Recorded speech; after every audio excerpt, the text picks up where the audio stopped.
This is Nationwide 90 FM, owned and operated by Nationwide News Network. We broadcast from our studios at 6 Bradley Avenue, Kingston 10, Jamaica. Transmitting on the FM 90 band.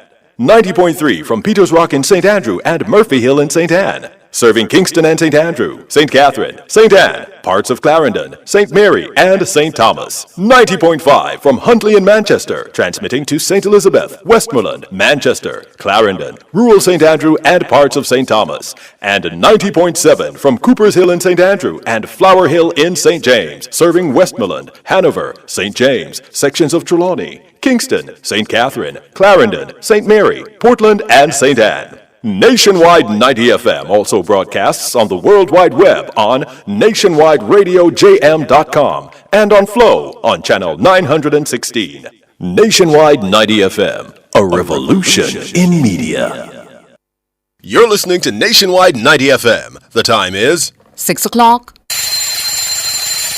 From the studios of Nationwide Radio, morning radio the right way. It's Nationwide This Morning.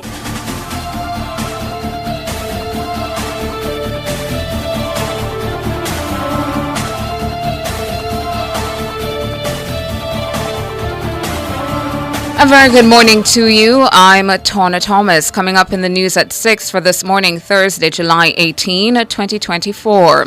Southwest St. Elizabeth MP welcomes news that JPS is getting external help to restore light in the parish. Estimated fallout to the agriculture and fisheries industries climbs to $6 billion. New president of the Court of Appeal to be sworn in today. In regional news, Health Ministry confirms over 300 dengue cases in TNT. In international news, EU's von der Leyen vows security focus before vote on top job. In sports, England recovers strongly to loss of early wicket in second test against West Indies. And in business, Caracas reaffirms DBJ's stable credit ratings. The details after the break.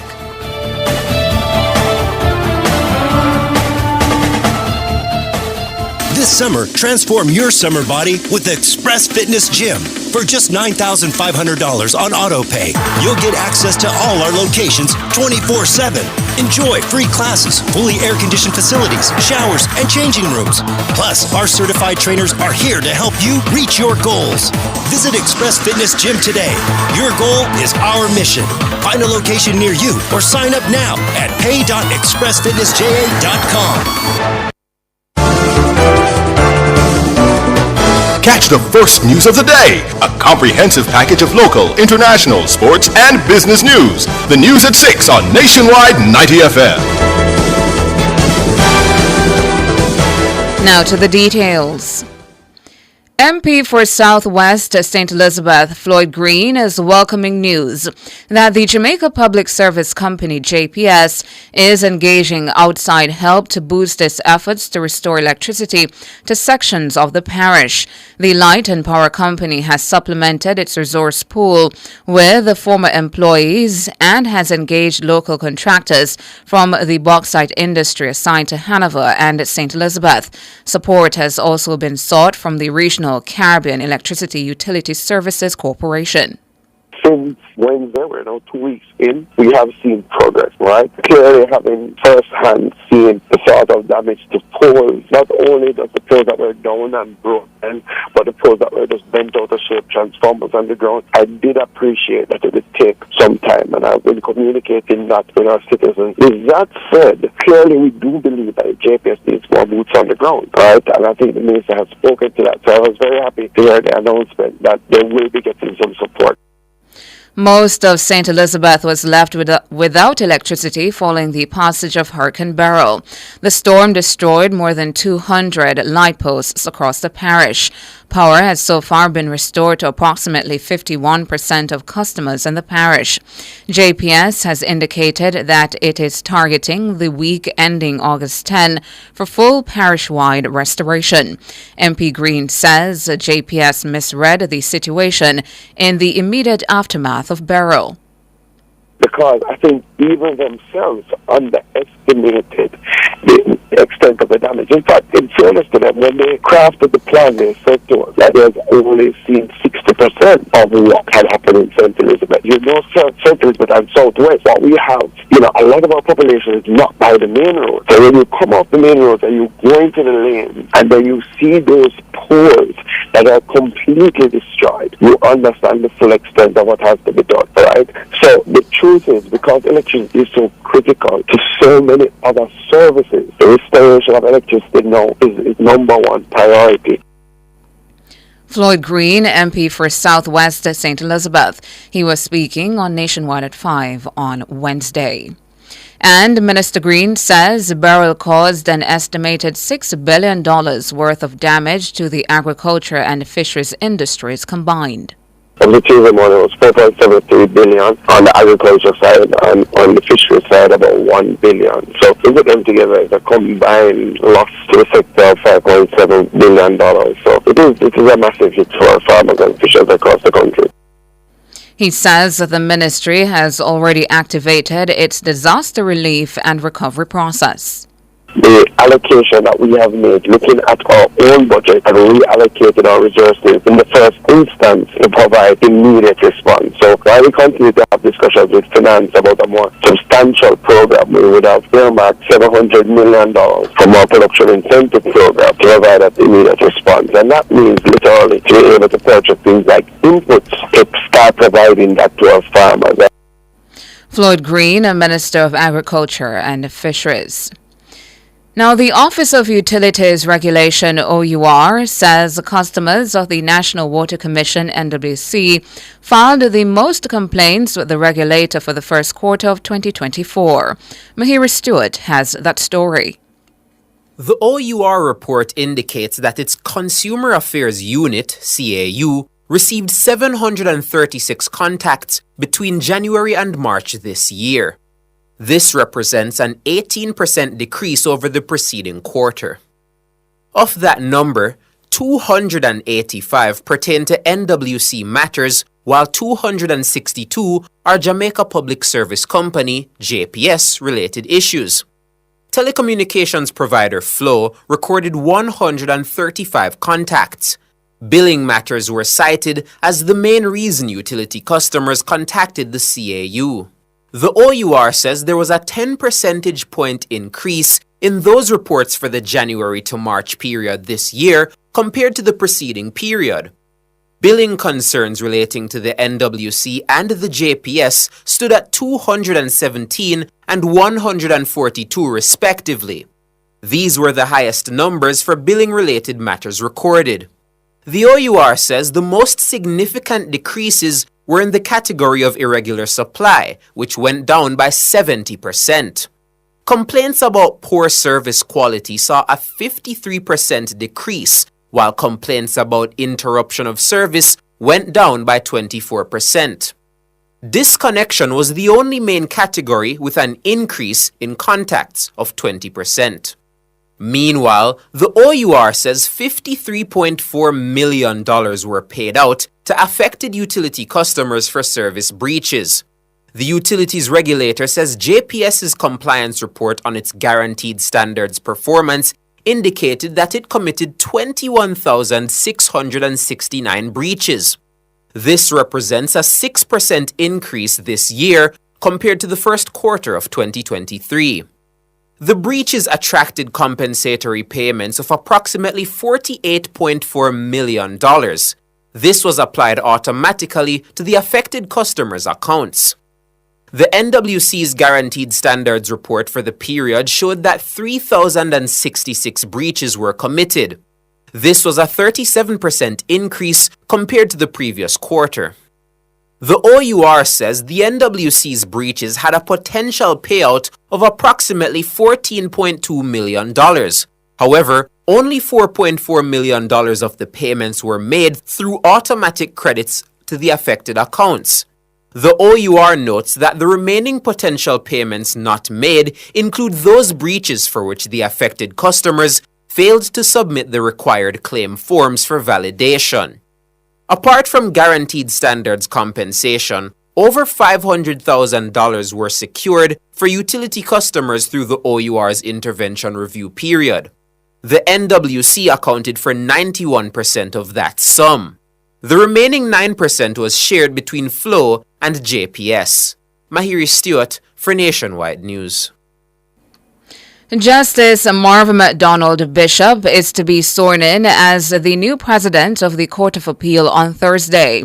The historic swearing-in will make her the first woman to head Jamaica's second highest court. She's set to take the oath of office sometime after 8 a.m. at King's House. Her swearing-in comes a day after Justice Patrick Brooks retired from the post. In a special sitting of the Court of Appeal on Wednesday, members of the legal fraternity praised Justice Brooks for his years of service to the judiciary. Justice McDonald Bishop hailed her predecessor as a brilliant leader. So we have gathered here to not say we are saying farewell or goodbye. So I'd ask, let there be no sadness, although it is difficult. Let us see it as a day to celebrate what he will leave with us as a lasting legacy of an erudite, brilliant, dynamic, transformational leader of this court. Justice McDonald Bishop was appointed a judge of the Court of Appeal in September 2015. This makes her one of the longest-serving judges on the current court. She previously served as a senior prosecutor in the Office of the Director of Public Prosecutions. In one of her first major rulings as president of the Court of Appeal, Justice McDonald Bishop will be a member of the panel of judges that decides whether Vybz Kartel and his co-accused will stand trial for the murder of Clive Lizard Williams. That ruling is expected at the end of the month. And opposition spokesperson on justice, Senator Donna Scott Motley, is welcoming Justice Marvin McDonald Bishop in her new role as president of the Court of Appeal. Justice McDonald Bishop assumes the role following the retirement of Justice Patrick Brooks.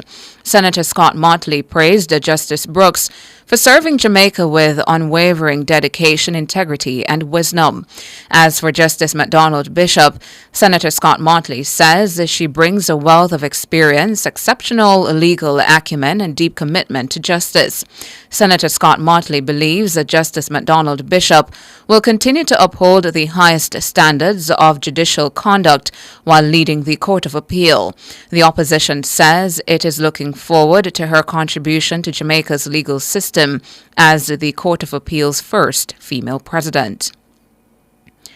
Police Commissioner Dr. Kevin Blake says the police have seized and destroyed over $3 billion worth of counterfeit goods over the last 2 years.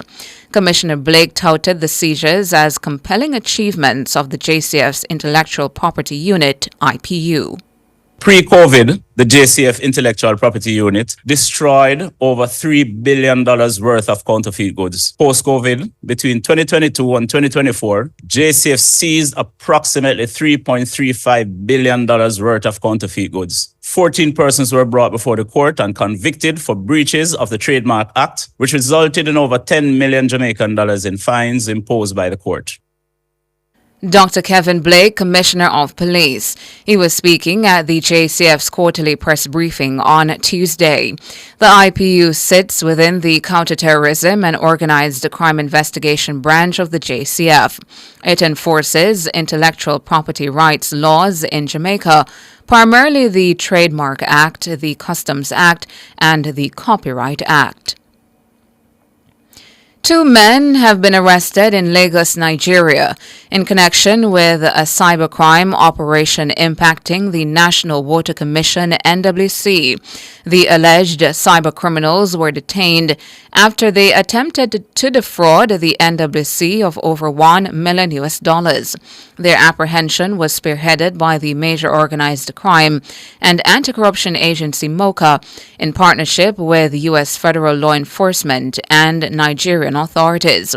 In a release on Tuesday, Director of Communications at MOCA, Major Basil Jarrett, says NWC first alerted the agency in August 2023 of a business email compromise that had illegally routed the funds to the criminals. MOCA says an intensive international cyber investigation was launched with its U.S. federal law enforcement partners. The investigation resulted in money being frozen and ultimately the majority of it being returned. MOCA says through further international cooperation, a search warrant was executed in Nigeria. The two individuals were eventually located in Lagos by Nigerian authorities. According to Major Jarrett, the arrests are a clear indicator of the strength of MOCA's cyber investigation capabilities and the importance of ongoing collaborations across borders. The agency is advising members of the public that cyber attacks are a constant threat in the digital age. 3 policemen have been charged for assaulting another serving member of the Jamaica Constabulary Force. The incident reportedly happened on December 4, 2021, where the complainant suffered injuries to his face and body. Sergeant Steve Forrest, Constable Brian Grant, and Detective Corporal Roger Spence are jointly charged with assault occasioning actual bodily harm. The charge is as a result of a completed investigation by the Independent Commission of Investigations Indicom and a subsequent ruling by the Office of the Director of Public Prosecutions. The policemen appeared in the Kingston and St. Andrew Parish Court by way of summons. Presiding Judge Justice Sanshia Beryl recommended that the matter be ventilated through restorative justice. The policemen will return to court on November 21 later this year to hear the outcome of the process. The police seized an assault rifle in a church on Crescent Road in Kingston 11 on Wednesday. Reports from the Hunts Bay Police are that a team of officers assigned to the St. Andrews Central Division were in the area at about 1 p.m. when a church was searched. The police say during the search, one M1 Garand rifle with 6 rounds of ammunition was seen in a room of the church wrapped in pieces of clothing. No one was arrested in connection with the seizure. And that's it for the local segment of the news. Up next, regional and international.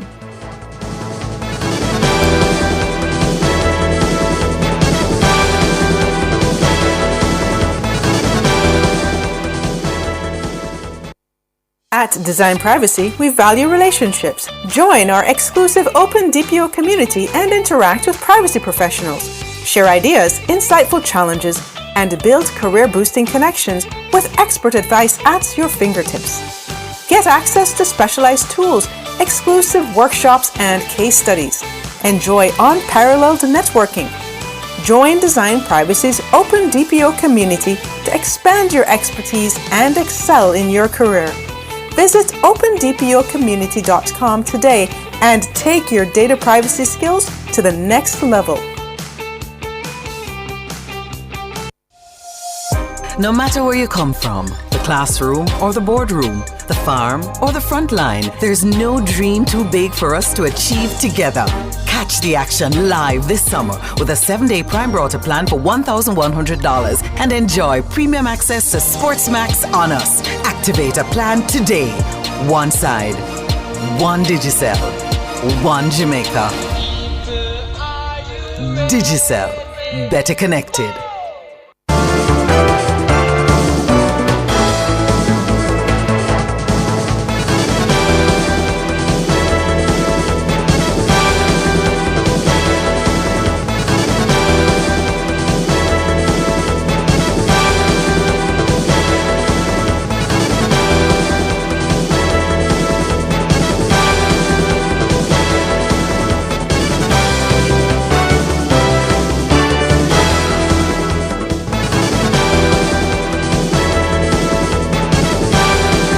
In regional and international news this morning, regional news, the Ministry of Health in Trinidad and Tobago has announced 3 lab-confirmed deaths from dengue fever in the country.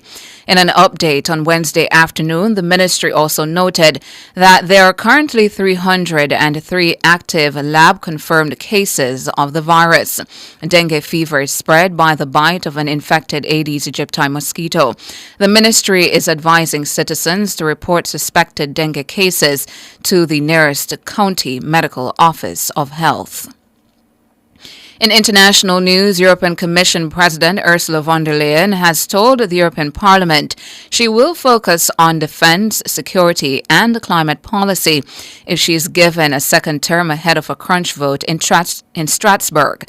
Von der Leyen, who has had the job of Commission President since 2019, will need 361 votes in the 720-seat Parliament to secure another 5 years in the job. Support from her own centre-right European People's Party, the Socialists and Democrats and the Liberal Renew should give her enough votes. There is no other candidate standing, but what makes the vote potentially tricky is that it is being held in secret. Therefore, MEPs can cast ballots without following their party line. And that's it for regional and international. Up next, sports.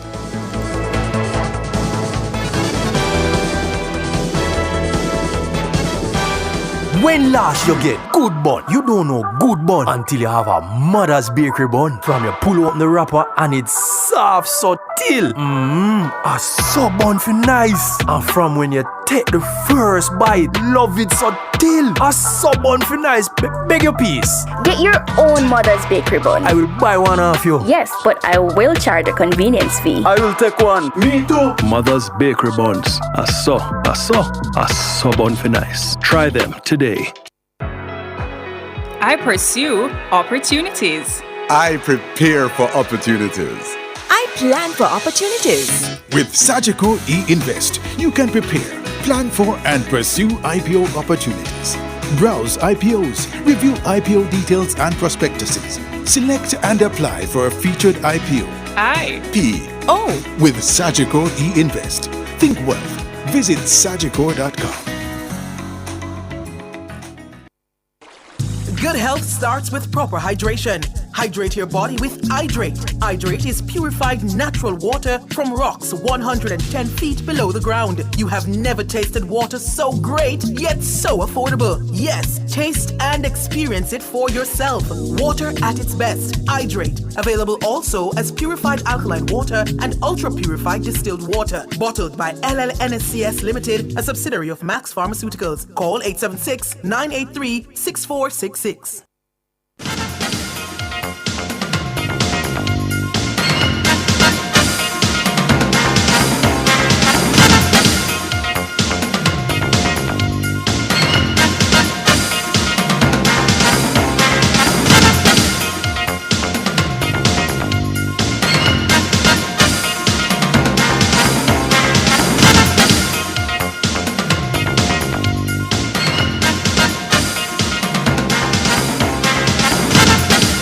Time now for your morning sports. We bowl off with some cricket news. England has staged a strong game against the West Indies on the opening morning of the second cricket test currently underway at Trent Bridge, Nottingham.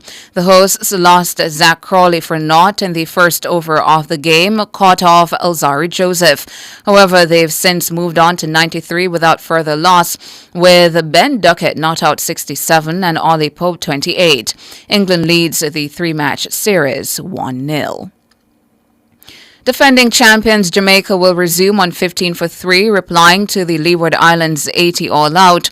On day 2 of their third round, West Indies Rising Stars encounter at Sion Hill in St. Vincent and the Grenadines. Adrian Weir, Matthew Morgan and Jordan Johnson are the batsmen out. On Wednesday's opening day, the Leewards were blown away for 80 thanks to Michael Clark's 4 for 22, Ryan Edwards 3 for 27 and Deshaun James 2 for 19. The Jamaicans are looking for their first win of the tournament after the first 2 games against the Windward Islands and Trinidad and Tobago ended in draws. Now, there were two Jamaican winners at the World Athletics Challenge Tour meet in Finland on Wednesday. Sean D. Thompson produced a lifetime best to win the long jump with 8.15 meters. Thompson, who was fourth at the national championship, fouled on his first two jumps before logging the winning jump, beating his previous best of 8.13 meters. DeMar Murray won the 400 meters in 50.53 seconds. Justin Rose of Canada was second in 50.79 seconds, and a third was to Austria's athlete in 50.81 seconds. Former national champion Shane Bailey was second in the 100 meters in 10.39 seconds. Earl Simmons of St. Vincent and the Grenadines won in 10.15 seconds. It's now time for the Nationwide Olympic Fact. This is Nationwide's Olympic Facts, brought to you by the Real Estate Board and the Commission of Strata Corporations. Did you know that Jamaica is the only country to have athletes finishing first, second, and second in a final at the Olympic Games? Yes, that's a fact. Jamaican athletes finished 1-2-2 in the women's 100 meters final at the 2008 Beijing Olympics. Shelley-Ann Fraser-Price took gold in 10.78 seconds, and Sharon Simpson and Karen Stewart both finished second with identical times of 10.98 seconds. That was Nationwide's Olympic Facts, brought to you by the Real Estate Board and the Commission of Strata Corporations. And that's it for your morning sports.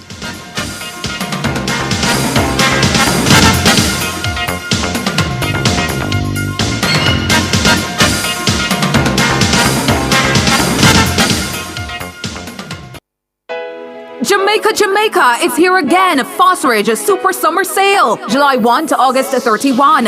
Come get your wires, breakers, solar flood lamps, LED bulbs, ceiling fans, and so much more. Call 876-937-5099 or visit us in Kingston, Mandeville, Draxall, and Montego Bay. Up to 60% off this summer. Get your solar panels starting from $17,600. Come shop, come save at Phosphorage Super Summer Sale, July 1 to August 31. See you there at Phosphorage. Open Sundays.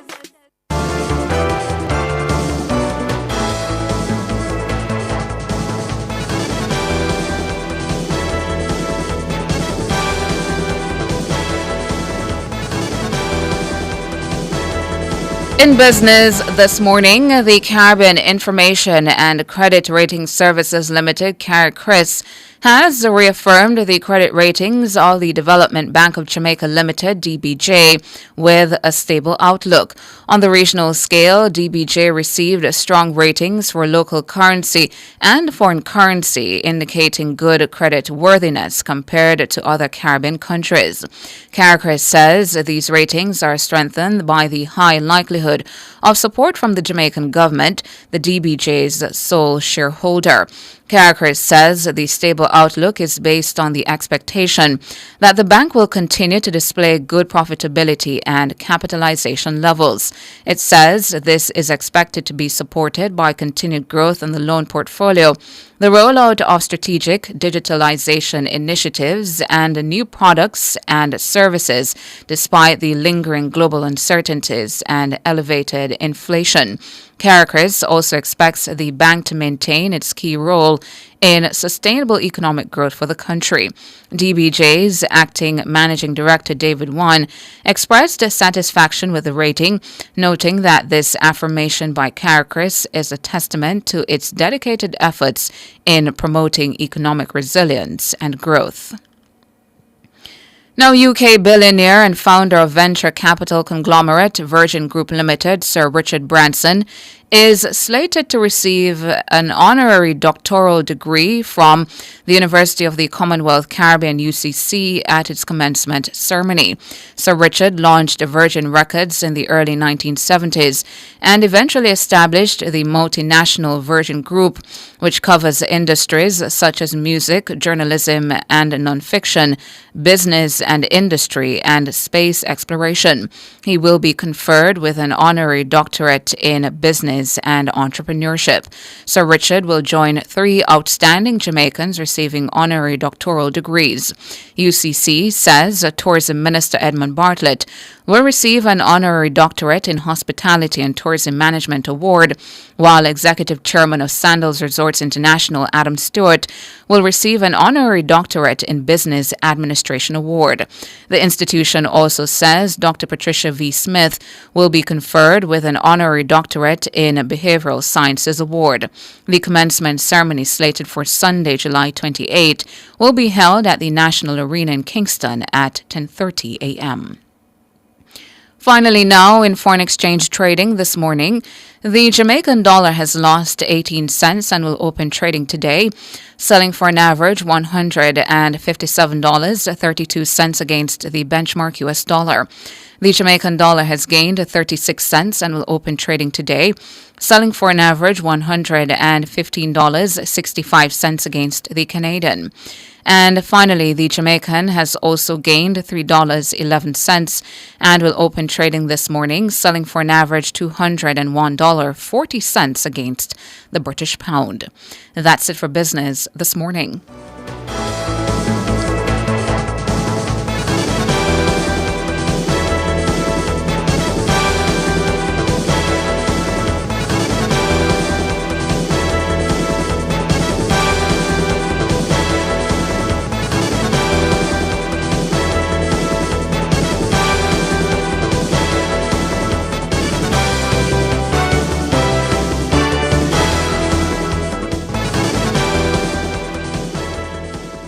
For all your musical needs, visit the Music Mart, the most complete music store in Jamaica. Telephone 876-960-7712. The time brought to you by the Music Mart is 6:29. Need equipment rental, repair, or sales? The Contractor Center has you covered. We also offer epoxy installation, stamp concrete, and construction chemicals, serving commercial, industrial, construction, and residential industries. Don't let everyday challenges hold you back. Visit us at 26 Shortwood Road or online at contractorcenterja.com or call 876-968-4816. For all your electrical needs, visit ABC Electrical Sales. They stock a wide variety of electrical supplies including plugs, switches, panel boards, and conduits, plus energy-saving fixtures. ABC Electrical Sales stocks brands like GE, Siemens, Philips, Cutler Hammer, and Allen Bradley. They also offer free island-wide delivery just to suit your needs. Visit them at Shop 8, Hagley Park Plaza, Kingston 10, or call 876-754-3714-5 or 876-754-3825-8. ABC Electrical Sales, for a better choice in the electrical business. No matter where you come from, the classroom or the boardroom, the farm or the front line, there's no dream too big for us to achieve together. Catch the action live this summer with a 7-day Prime Router plan for $1,100 and enjoy premium access to SportsMax on us. Activate a plan today. One side, one Digicel, one Jamaica. Digicel, better connected. The best Burger King with the best tasting burger under the sun. You deserve the best, you are number one. Best. Flame grilling, juicy whopper, cause you deserve it. Yeah, next level, awesome, that's how we serve it. Mama menu done your way. You got the taste rules every day. Flame grilled goodness, you deserve it. Great taste, well done. More flavor, fresh Burger King, best tasting burger under the sun.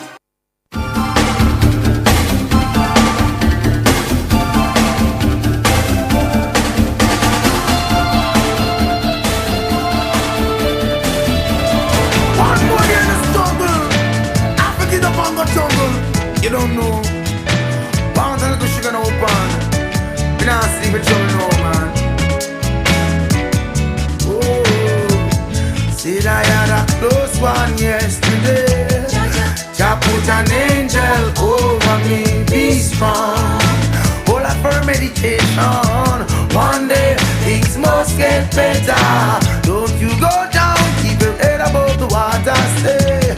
One day things must get better. Be strong. And I say, all of her meditation. One day things must get better. Don't you go down. keep your head above the water, Lord. One day things must get better. The rich is wise in his own conceit, but the fool with overstanding searcheth him out. Poor man mourn the rich, riches increase. I said, be not grieved, riches are not forever. Every night the oppressor choose none of his ways. Be not wise in thine own eyes, only Jah you must praise. Strive not with a man without a cause. If he have done you no harm, let bygone be bygone. Said I had a close one yesterday. Jah put an angel over me, be strong. And I say, well, a firm meditation. One day things must get better. Don't you go down, keep your head above that water. One day things must get better. Be strong. And I say, well, a firm meditation. One day things must get better. Don't you go down, keep your head above the water. Say, one day things must get. This 9 to 5 is a joke compared to the pressure. The minister said the economy is getting better, misleading the people. The mass still suffer. Oh, Jah scarce benefits and spoils. Oh, Jah knows that we feel it. Day and night we cry, cry, cry. Jah know that we feel it. Who can ever weep in soul like I? Said I had a close one yesterday. Jah put an Angel over me. Be strong. And I say, Well, a firm meditation. one day things must get better. Don't you go down, keep your head above that water. One day things must get better. Be strong and a ball. Well, a firm meditation. One day things must get better.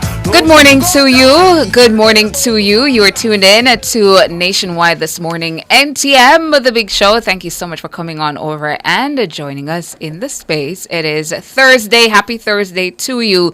Thursday, July 18, 2024. Again, thank you so much for coming on over and joining us, all our YouTubers, all our peeps out there in Radio Land. Hello to you. I'm Tawna Thomas. And I'm Said Bernard. Top of the morning to our listeners and viewers, wherever you are, whatever you're doing, boiling tea, brewing coffee, all of them things there. Top of the morning to you. And of course, Tawna T. Hey to you, Said. How you do? I'm good. How are you? I'm about, there, from the gully side. You never find nothing for me in foreign. Huh? Boy, Tana, walk out the whole place. I actually went to 2 stores. People Tana give me send me one picture, right? So of course, this reminds me, when man gets sent to supermarket. So we look for the picture, and I say, all right. I should tell me it there, so I say, mad. You want to see me walk go to the supermarket aisle by aisle? I look feet. Picture in hand. Wow, picture in hand. And then I find somebody and I say, you don't have this? And they say, it should be around there. I go around there. I look. So in fact, I look in the picture and I see that Jello was close to it as well. So I say, if it's not there, where them say it there, must have been the Jello there. Yeah. But there's something I see it. So I say, all right, I'm going to try somewhere else. That no? In fact, it's one of those make sure items. someone walk with a woman, because I never trust myself. Someone walk with a woman for say, hey, we need to find if this. you don't see it, she will perhaps see it. We never find it at all. So you not get none of the other thing then. Wait, there are other things? Yeah. Wait. George's questions to answer. No, man. Jeremy needs to summon George. No, what do you mean George's other things? questions to answer.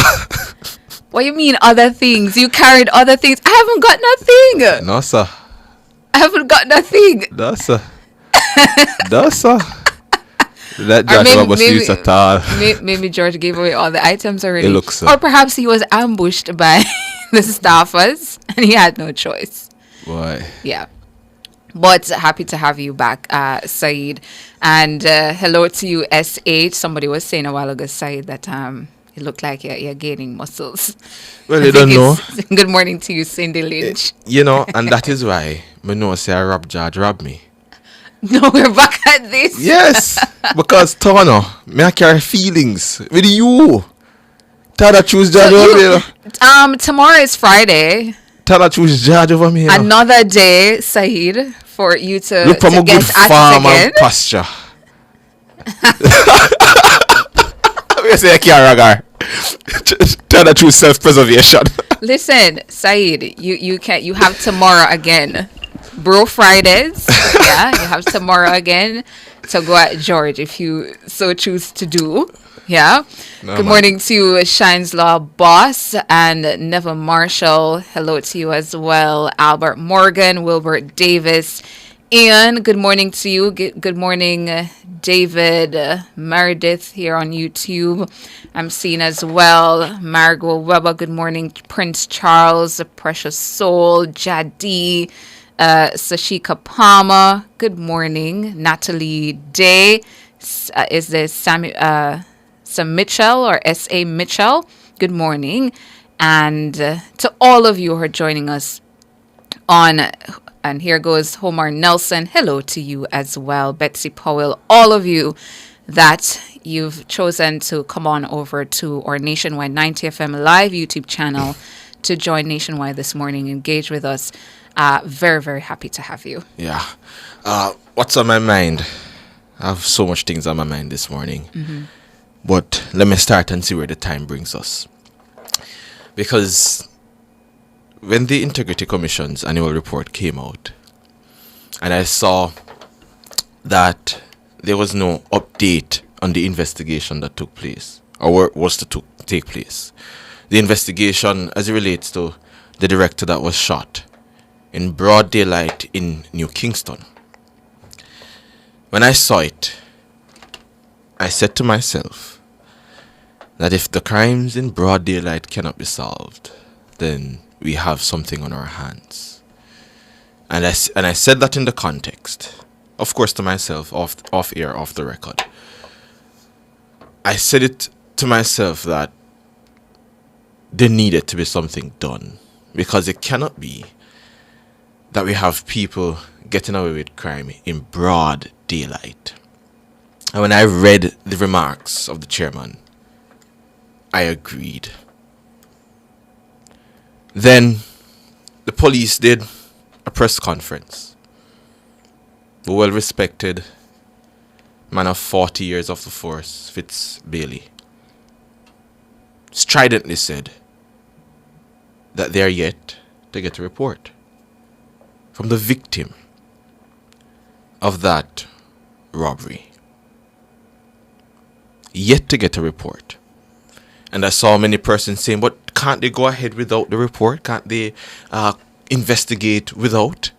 And they can, they can. But how far will that get them?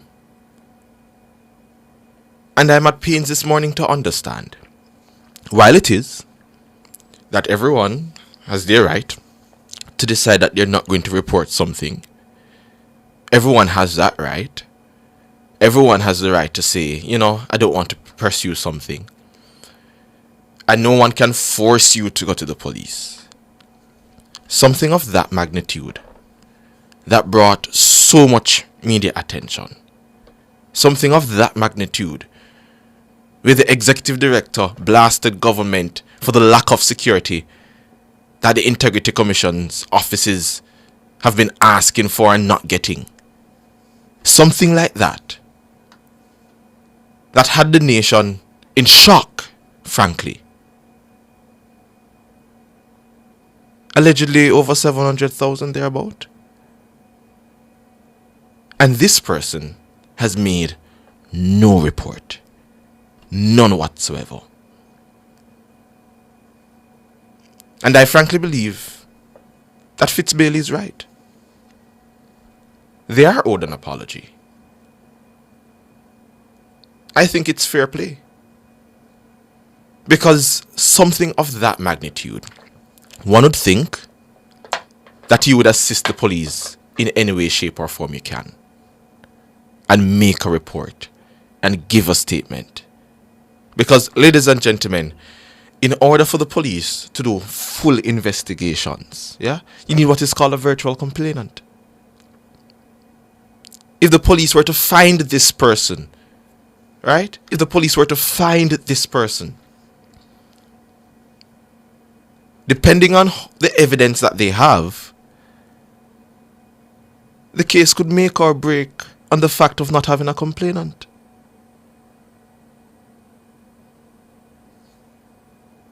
And so I am at want.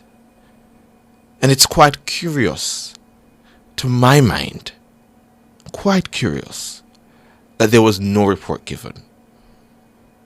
And again, in the broader context, that the police have been trying, generally speaking, to get people to report crimes, to get people to participate in investigations. Because the reality is, and it goes back to a bigger issue, we cannot sit by and think that the JCF can solve all these crimes without the help of us citizens, without the help of us victims who go through the crimes that have been perpetrated and have suffered a loss. So it's reported. But why has there been no formal statement? Just to be clear, why has there been no formal statement? So I am at want. And I find it curious, to say the least. And I'm hoping that there's some misunderstanding. I am hoping that this is a matter that can be resolved, that a formal statement can be taken, and that statement could go to an extent where it assists the police in furthering their investigation. But it cannot be that it is deemed that what is needed by the police from a victim, they have not gotten. Yeah? And so when I contrast, what I read, and contrast what DCP Bailey has said, I find it quite curious. And I leave that at that.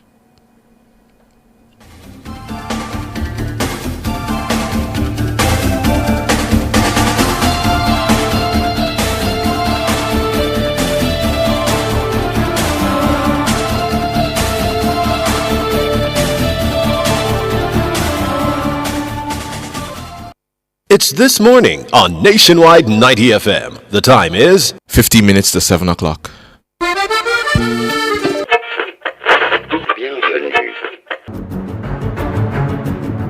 I stay locked into Olympics because, of course, I'm Jamaican. I tune into the Olympics, but I'm always busy. What have you know when Sharika Jackson beat Chakari? She's storming to victory here. Watch the clock. This is so fast. Brother, I have to see every notification for the Olympics. Me, who want to hear every run. The Jamaican's coming. He's closing. What a performance. Every jump and every fling. Oh, wow. Oh, that is live. Nothing can miss me. We're always on the move. So while I'm driving, Thompson here from 60 odd, moving away, and she gets the victory. She's jogging, or at work.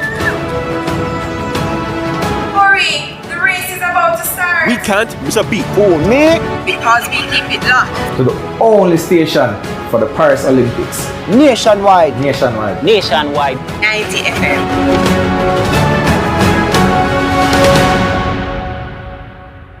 Is there a small business person in your community making a big difference? Do they inspire you and others? How are they helping? Let the Supreme Ventures Foundation know who is your Supreme Community Hero. Nominate yours and we will select 5 community-based businesses to receive a grant to invest in their business and in the community, plus entrepreneurial training. So, who is your Supreme Community Hero? Visit sv-foundation.com to nominate your Supreme Community Hero now. Nominations close July 26.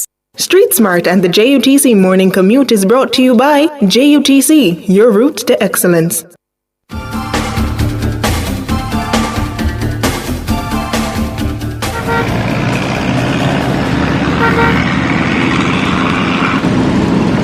Minutes going up to 7 o'clock, and of course it's that time for Street Smart with Ludlow McLean. Good morning, Ludlow. Morning to you. Sorry, morning to you. Hey to you, Ludlow. The listeners morning and all our visitors, welcome. Well, I'm still up to yesterday.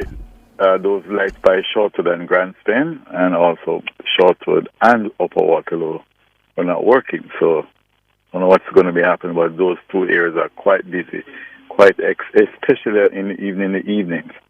And during peak hour, I would say. In the meantime, though, it's not too bad in that area for the time being. And Upper Waterloo is the same thing, flowing all the way to Waterloo, going past the intersection there of West Kingshouse Road, going further down towards East Hope Road, and going across the Trafalgar, so not a problem. Going into Half a Tree from that intersection, it's also not too bad until you get into Half a Tree Square. It is not too bad, but you have transportation in that area, so you also intersect with Hagley Park Road, going across to Maxfield Avenue, and then up to Eastwood Park Road, then on to South Oden Avenue. Pretty good going so far. And if you're going all the way up Eastwood Park Road, you notice that it's all good, flowing from Compton Spring and even across to Red Hills Road. There, however, is some build-up at the intersection, but nothing to be alarmed about, because the morning has been progressing good so far at this time of the morning. So until about 7:18, I believe you'll have further build-ups, but nothing alarming so far during the course of the week. So it's a Thursday, so let's see what happens come 7:18. It's back to you, Syed. Thank you so much, Lord. That's Street Smart. Up next, your word of the day.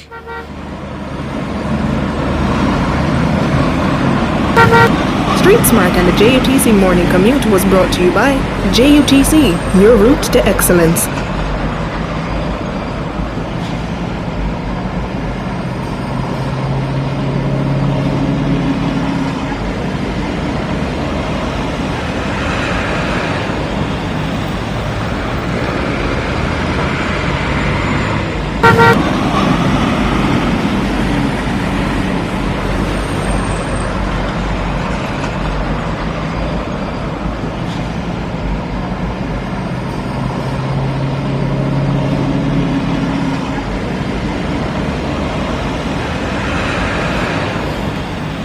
Your word of the day, spelled H-O-B-N-O-B, spelled H-O-B-N-O-B. Hobnob. Hobnob. Hobnob. Your word of the day, hobnob. It's an action word, a verb, hobnob, meaning to associate on very friendly terms. Hobnob, H-O-B-N-O-B, to associate on very friendly terms. Dictionary.com is telling us that hobnob, first recorded in the 1700s, the sense of socialize was first used around the 1860s. Hobnob, first recorded in the 1700s. Dictionary.com has provided us with 2 sentences this morning for the word hobnob. The author spent the evening hobnobbing with fellow writers. Another for you during the gala. I hobnobbed with influential business leaders. During the gala, I hobnobbed with influential business leaders. And in relation to your What's on My Mind, just before we go to the features and the news at the top of the hour, Said, I understand that DCP Bailey, who spoke at the media briefing and informed the nation, giving them an update on the matter in relation to that director of the Integrity Commission, has also now said that he believes there needs to be an addendum to the Integrity Commission annual report that was tabled in Parliament to now indicate the new information, that there has been no formal statement. The police had made several efforts to get that formal statement. That needs to be indicated in an additional document sent to Parliament so that the record now properly reflects the efforts of the police, and that the police were not being tardy in their investigation of the matter in relation to the Integrity Commission director. And I think that is in order. I think that is in order. I think it's absolutely fair. But again, I'm just at pains to understand, and I see someone asking, can he be charged for failing to report the crime? Just for clarity, the crime was reported, Remember, it was well reported right across by media. The police knew about it, and so they had some information. But you need a statement from the person who is the victim. A formal statement signed by the victim. Right, to say what has happened, what did they see, all of those things. And it comes with standard statements below it, and it is signed and dated, right? That is what the director did not submit. And the police were trying to get it. He had the statement, said that, he needed to do some editing, whatever, and it just did not get back. Yeah? In the circumstances, Donna, certainly, I have to agree. Because the record has to be set straight. I mean, the thing went to Parliament. It was tabled in Parliament. The nation heard what the report had to say on what the Integrity Commission chairman had to say on the matter. And you do not want that to be the only record that is in Parliament on the matter, now that you have new information. Absolutely. That says otherwise. And this brings to bear the point, I think, that I've always heard and that I've even had to apply to myself in recent times. That when you sit in certain positions, whether it be public or private, even if you are the victim of something, as hard as it might be, you are expected, you are held at a certain standard as it relates to your cooperation to get a matter resolved. Yes? And so... And I'm still questioning, Said, if the Integrity Commission hadn't spoken with the director in question before they placed that information in the annual report. Did you go to him and say, hi, what's the update on your case? What's going on? Did you at least do that? DCP Beryl yesterday spoke of due diligence. I too am questioning if that happened. Yeah. Anywho, we go to the features at the top of the hour of the news. Walking is one of the easiest and best activities for losing weight and staying fit. To get the most benefit, the gold standard is to aim for 10,000 steps a day. But sometimes it's difficult to fit that many steps in, especially during the work week. Who's got the time? Today on Coming of Age, 4 easy tips to help you walk 10,000 steps every day. 10,000 steps a day is the equivalent of moving almost 5 miles. While this distance might at first be daunting, when you walk this distance, you'll burn somewhere between 35 and 120 calories per mile. It all depends on your pace and how well your body adapts to taking on oxygen and using fuel for energy. Here are 4 simple ways to add steps to your day, almost without feeling it, and also obtain the benefits of 10 minutes of consecutive walking. Park in the space farthest from the door in every parking lot. Whether you're at the mall, your workplace, or the grocery store, always park as far away from your destination as possible. Take the stairs instead of the elevator.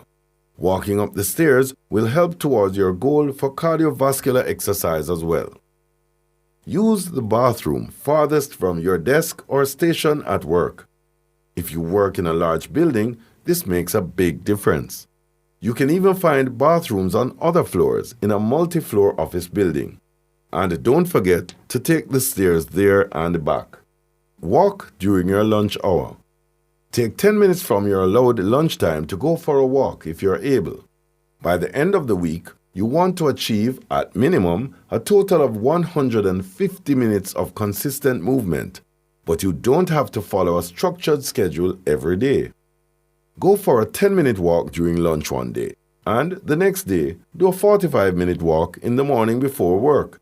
That's 55 minutes towards your goal of 150 minutes. Walking can better your health little by little, including boosting your heart health. Moving around is important for heart health. If you're mostly sedentary and not moving, other parts of your body that work best while moving, like blood flow for example, don't move either. A sedentary lifestyle could lead to health problems, including high blood pressure, high cholesterol, and diabetes, among others. Cardiovascular exercise such as walking can lower your blood pressure, cholesterol, and blood sugars while reducing your risk of developing diabetes or heart disease. What's more, it can help you achieve a healthy weight. You can start small and build. If you're not used to walking regularly, start off with 5 minutes of consecutive walking. Or, if that's still too difficult or intimidating, aim for 3 minutes of walking at a time.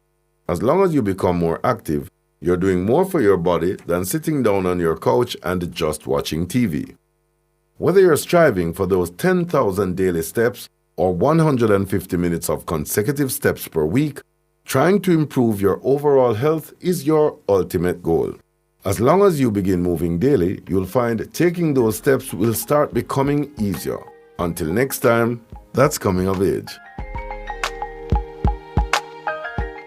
Fearless and fair, Nationwide 90 FM. They will get loud if they can't have their own way, screaming, kicking, and dragging themselves on the ground. I know you're tempted to scold them. On Lifestyle Pages today, tips on how to discipline your child in public. I'm Tana. It can be the most embarrassing thing when your child is rude in public and throws a tantrum that captures the attention of so many people who will stare at you. First, explain to your child from home what you're going to do and stick to it. Give your child alternatives. Children need help with replacing an undesirable behavior with something new that will help them control themselves. Reward and punishment. Put meaningful rewards in place for good behavior and for bad. These punishments should not involve spanking and should be age appropriate. Nip it in the bud. Consistently enforce punishment. If you wait until later or only doing it sometimes, then you will not see behavioral changes. Most importantly, you as the adult need to stay calm at all times.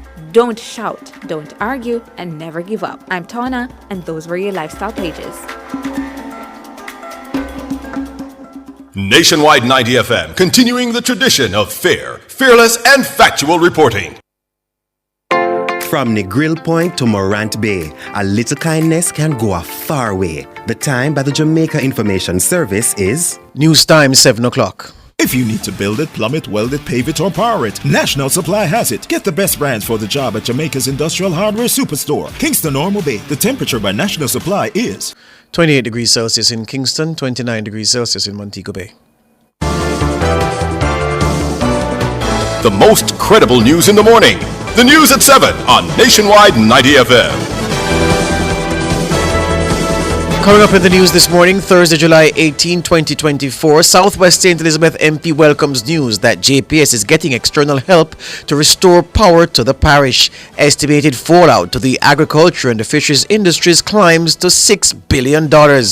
New president of the Court of Appeal to be sworn in today. And in international news, the EU's von der Leyen vows a security focus before vote on top job.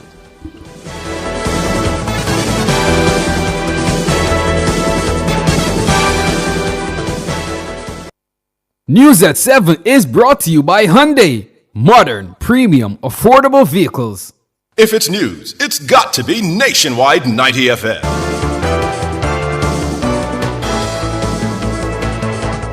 Now to the details.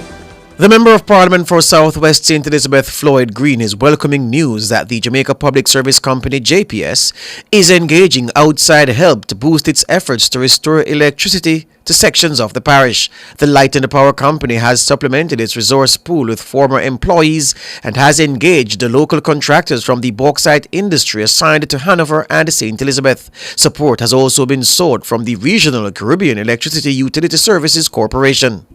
Since Wednesday, we're now 2 weeks in, we have seen progress, right? Clearly having first-hand seen the sort of damage to poles, not only just the poles that were down and broken, but the poles that were just bent out of shape, transformers underground. I did appreciate that it would take some time, and I've been communicating that with our citizens. With that said, clearly we do believe that JPS needs more boots on the ground, right? And I think the minister has spoken to that. So I was very happy to hear the announcement that they will be getting some support. Most of St. Elizabeth was left without power following the passage of Hurricane Beryl. The storm destroyed more than 200 light posts across the parish. Power has so far been restored to approximately 51% of customers in the parish. JPS has indicated that it's targeting the week ending August 10 for full parish-wide restoration. Mr. Green says the JPS misread the situation in the immediate aftermath of Beryl. Because I think even themselves underestimated the the extent of the damage. In fact, in fairness to them, when they crafted the plan, they said to us that there's only seen 60% of what had happened in St. Elizabeth. You know, St. Elizabeth and Southwest, what we have, you know, a lot of our population is not by the main road. So when you come off the main road and you go into the lane and then you see those poles that are completely destroyed, you understand the full extent of what has to be done, right? So the truth is, because electricity is so critical to so many other services, the restoration of electricity now is number one priority. And Minister Green says Beryl caused an estimated $6 billion worth of damage to the agriculture and the fisheries industries combined. Of the tourism one, it was 4.73 billion on the agriculture side, and on the fishery side about 1 billion. So if we put them together, it's a combined loss to the sector of $5.7 billion. So it is a massive hit for farmers and fishers across the country. He says the ministry has already activated its disaster relief and recovery process. The allocation that we have made, looking at our own budget and reallocating our resources in the first instance to provide immediate response. So while we continue to have discussions with finance about a more substantial program, we would have earmarked $700 million from our production incentive program to provide that immediate response. And that means literally to be able to purchase things like inputs to start providing that to our farmers. Floyd Green, the Minister of Agriculture and Fisheries. The Office of Utilities Regulation OUR says customers of the National Water Commission NWC filed the most complaints with the regulator for the first quarter of 2024. Mahiri Stewart has that story. The OUR report indicates that its Consumer Affairs Unit, CAU, received 736 contacts between January and March this year. This represents an 18% decrease over the preceding quarter. Of that number, 285 pertain to NWC matters, while 262 are Jamaica Public Service Company, JPS, related issues. Telecommunications provider Flow recorded 135 contacts. Billing matters were cited as the main reason utility customers contacted the CAU. The OUR says there was a 10 percentage point increase in those reports for the January to March period this year compared to the preceding period. Billing concerns relating to the NWC and the JPS stood at 217 and 142 respectively. These were the highest numbers for billing-related matters recorded. The OUR says the most significant decreases were in the category of irregular supply, which went down by 70%. Complaints about poor service quality saw a 53% decrease, while complaints about interruption of service went down by 24%. Disconnection was the only main category with an increase in contacts of 20%. Meanwhile, the OUR says $53.4 million were paid out to affected utility customers for service breaches. The utilities regulator says JPS's compliance report on its guaranteed standards performance indicated that it committed 21,669 breaches. This represents a 6% increase this year compared to the first quarter of 2023. The breaches attracted compensatory payments of approximately $48.4 million. This was applied automatically to the affected customers' accounts. The NWC's Guaranteed Standards report for the period showed that 3,066 breaches were committed. This was a 37% increase compared to the previous quarter. The OUR says the NWC's breaches had a potential payout of approximately $14.2 million. However, only $4.4 million of the payments were made through automatic credits to the affected accounts. The OUR notes that the remaining potential payments not made include those breaches for which the affected customers failed to submit the required claim forms for validation. Apart from guaranteed standards compensation, over $500,000 were secured for utility customers through the OUR's intervention review period. The NWC accounted for 91% of that sum. The remaining 9% was shared between Flow and JPS. Mahiri Stewart for Nationwide News. The town of Mandeville, including the Mandeville Regional Hospital, is expected to have its water service restored today. That's according to the Minister of Science, Energy, Telecommunications and Transport, Beryl. In a social media post on Wednesday, Minister Vaz says the 3 pepper wells have been re-energized. Just to update the Jamaican people, especially those served by the pepper wells, 3 of them, that serve Mandeville Hospital and Mandeville proper, that at 6 o'clock this afternoon, the other 2 wells were energized, meaning all 3 are now energized, which means we expect a full resumption of water service by the NWC to restart tomorrow morning. That would include the hospital. Beryl Vaz, Minister of Science, Energy, Telecommunications and Transport. The Manchester capital has been without piped water since the passage of Hurricane Beryl 2 weeks ago. Justice Marva MacDonald Bishop is to be sworn in as the new president of the Court of Appeal on Thursday. The historic swearing-in will make her the first woman to head Jamaica's second highest court. She's set to take the oath of office sometime after 8 a.m. at King's House. Her swearing-in comes a day after Justice Patrick Brooks retired from the post. In a special sitting of the Court of Appeal on Wednesday, members of the legal fraternity praised Justice Brooks for his years of service to the judiciary. Justice MacDonald Bishop hailed her predecessor as a brilliant man.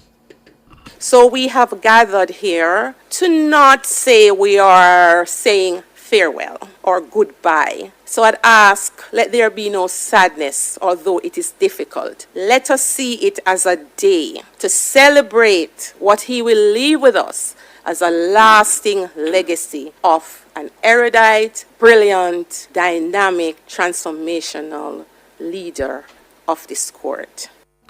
Justice MacDonald Bishop was appointed a judge of the Court of Appeal in September 2015. This makes her one of the longest-serving judges on the current court. She previously served as a senior prosecutor in the Office of the Director of Public Prosecutions. In one of her first major rulings as president of the Court of Appeal, Justice MacDonald Bishop will be a member of the panel of judges that decides whether Vybz Kartel and his co-accused will stand a trial for the murder of Clive Lizard Williams. That ruling is expected at the end of the month. Opposition spokesperson on justice, Senator Donna Scott Motley, is welcoming Justice Marva MacDonald Bishop in her new role as President of the Court of Appeal. Justice MacDonald Bishop assumes the role following the retirement of Justice Patrick Brooks. Senator Scott Motley praised Justice Brooks for serving Jamaica with unwavering dedication, integrity and wisdom. As for Justice MacDonald Bishop, Senator Scott Motley says she brings a wealth of experience, exceptional legal acumen and a deep commitment to justice. She believes Justice MacDonald Bishop will continue to uphold the highest standards of judicial conduct while leading the Court of Appeal. The opposition says it's looking forward to her contribution to Jamaica's legal system as the Court of Appeal's first female president. Police Commissioner Dr. Kevin Blake says the police have seized and destroyed over $3 billion worth of counterfeit goods over the last 2 years. He touted the seizures as compelling achievements of the JCF's Intellectual Property Unit, the IPU. Pre-COVID, the JCF Intellectual Property Unit destroyed over $3 billion worth of counterfeit goods. Post-COVID, between 2022 and 2024, JCF seized approximately $3.35 billion worth of counterfeit goods. 14 persons were brought before the court and convicted for breaches of the Trademark Act, which resulted in over 10 million Jamaican dollars in fines imposed by the court. Dr. Kevin Blake, Police Commissioner, he was speaking at the JCF's quarterly press briefing on Tuesday. The IPU sits within the Counterterrorism and Organized Crime Investigation branch of the JCF. It enforces intellectual property rights laws, primarily the Trademark Act, the Customs Act, and the Copyright Act. 2 men have been arrested in Lagos, Nigeria in connection with a cybercrime operation impacting the National Water Commission, NWC. The alleged cyber criminals were detained after they attempted to defraud the NWC of over $1 million. Their apprehension was spearheaded by the Major Organized Crime and Anti-Corruption Agency, MOCA, in tandem with U.S. federal law enforcement and Nigerian authorities. In a release on Tuesday, Director of Communications at MOCA, Major Basil Jarrett, says NWC first alerted the agency in August 2023 of a business email compromise that had illegally routed the funds to the criminals. MOCA says an intensive international cyber investigation was launched with its U.S. federal law enforcement partners. The investigation resulted in money being frozen and ultimately the majority of it being returned. MOCA says through further international cooperation, a search warrant was executed in Nigeria. The two individuals were eventually located in Lagos by the Nigerian authorities. According to Major Jarrett, the arrests are a clear indicator of the strength of MOCA's cyber investigation capabilities and the importance of ongoing collaborations across borders. The agency is advising members of the public that cyber attacks are a constant threat in the digital age. 3 policemen have been charged for assaulting another serving member of the Jamaica Constabulary Force. The incident reportedly happened on December 4, 2021, where the complainant suffered injuries to his face and body. Sergeant Steve Forrest, Constable Brian Grant, and Detective Corporal Roger Spence are jointly charged with assault occasioning actual bodily harm. The charge is as a result of a completed investigation by the Independent Commission of Investigations, INDECOM, and a subsequent ruling by the Office of the Director of Public Prosecutions. The policemen appeared in the Kingston and St. Andrew Parish Court by way of summons. Presiding Judge Justice Sansia Beryl recommended that the matter be ventilated through restorative justice. The policemen will return to court on November 21 later this year to hear the outcome of the process. Overseas news now. European Commission President Ursula von der Leyen has told the European Parliament she'll focus on defense, security and climate policy if she's given a second term ahead of a crunch vote in Strasbourg. Von der Leyen, who has had the job of Commission President since 2019, will need 361 of the 720 votes in the Parliament to secure another 5 years in the job. Support from her own centre-right European People's Party, the Socialists and Democrats, and the Liberal Renew Party should give her enough votes. There's no other candidate standing, but what makes the vote potentially tricky is that it's being held in secret. Therefore, MEPs can cast ballots without following their party line. That's the news.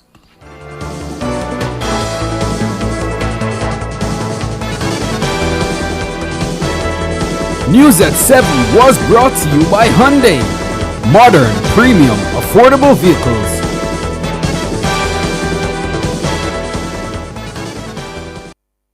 Sign up for the JN Money Card. It's safe, convenient, and free. The time by JN Money is 7:15. Drive Hyundai vehicles beyond your dreams with an exclusive 4.99% interest rate. Yes! Shop Hyundai vehicles and get a super low 4.99% interest rate on your car loan. Plus 2 years free service, 1 year insurance, and 5 years warranty. Offer valid on all 2024 Hyundai vehicles. Drive your Hyundai with the lowest interest, 4.99%. Conditions apply. The best Burger King with the best tasting burger under the sun.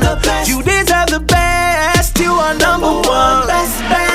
Flame grilling, juicy whopper, cause you deserve it. Yeah, next level, awesome, that's how we serve it. Mama menu done your way. You got the taste rules every day. Flame grilled goodness, you deserve it. Great taste, well done. More flavor, fresh Burger King, best tasting burger under the sun. Street Smart and the JUTC Morning Commute is brought to you by JUTC, your route to excellence.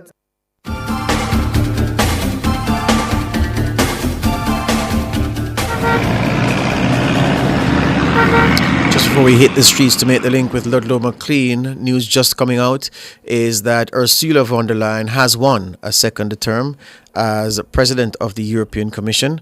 The vote held in Strasbourg, live pictures being beamed by the VVC now from the Parliament, from the floor of the Parliament, shows Ursula von der Leyen congratulating or being congratulated by members of the European Parliament. We call them MEPs, and she has won that second term. Ludlow McLean, what's happening on the streets? Oh, the street busy, but not too busy, I would say. What I'm saying is that those major thoroughfares has traffic, but it's not really causing any problem right now. Apart from if you're on the boulevard going towards Dunrobin and going into Alpha Tree Square. But those of you who are trying to make it through Cassia Park, off Reddy's Road, getting on to Cassia Park Road, going through that community, Cassia Park Avenue, and both of them respectively are moving freely. Going across Malines Road, it is all free-flowing. Wood Glen, Tarrant Drive, going across to the Hagley Park Road, it's pretty good going also. Now, if you're in the Richmond Park community, depending on which road you're on, Richmond Park Avenue, Queens Avenue, all of these avenues, Westlake Avenue, you're going to find it free-flowing. Going across to Lyndhurst Road, that is also free-flowing. There is traffic, but it's moving steadily all the way to connect with, like, Studio One Boulevard. And Studio One Boulevard, yes, not bad at all. Apart from coming up into the Retirement Square and the Half Tree Road area, where there's a little bit of traffic there. But once the light changes, it's all good. Going into the Crossroads area, places like Caledonia, then going on to Slipe Road, you won't have much of a problem there either. And going further down Slipe Road to connect with Eros Circle and going down towards Orange Street, it's really good going at the moment. Later on, I have no doubt you'll have much more traffic, but so far, so good. The afternoon traffic is really terrible, but so it is. as usual, that's street smart. Your safety is our concern. Thank you, Ludlow. Okay. Thank you, Ludlow. Thank you very much, Ludlow McLean there with Street Smarts too. Just reminding the listeners that water, the news is water, set to return to Mandeville today. The 3 pepper wells, the Minister Vaz says, will be re-energized. And with that, the town of Mandeville will have potable water in their taps once again.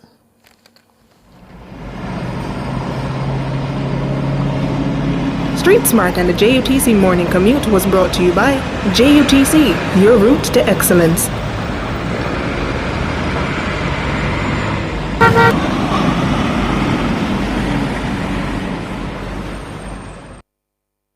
Front Page is brought to you today by ABC Electrical Sales, for a better choice in the electrical business.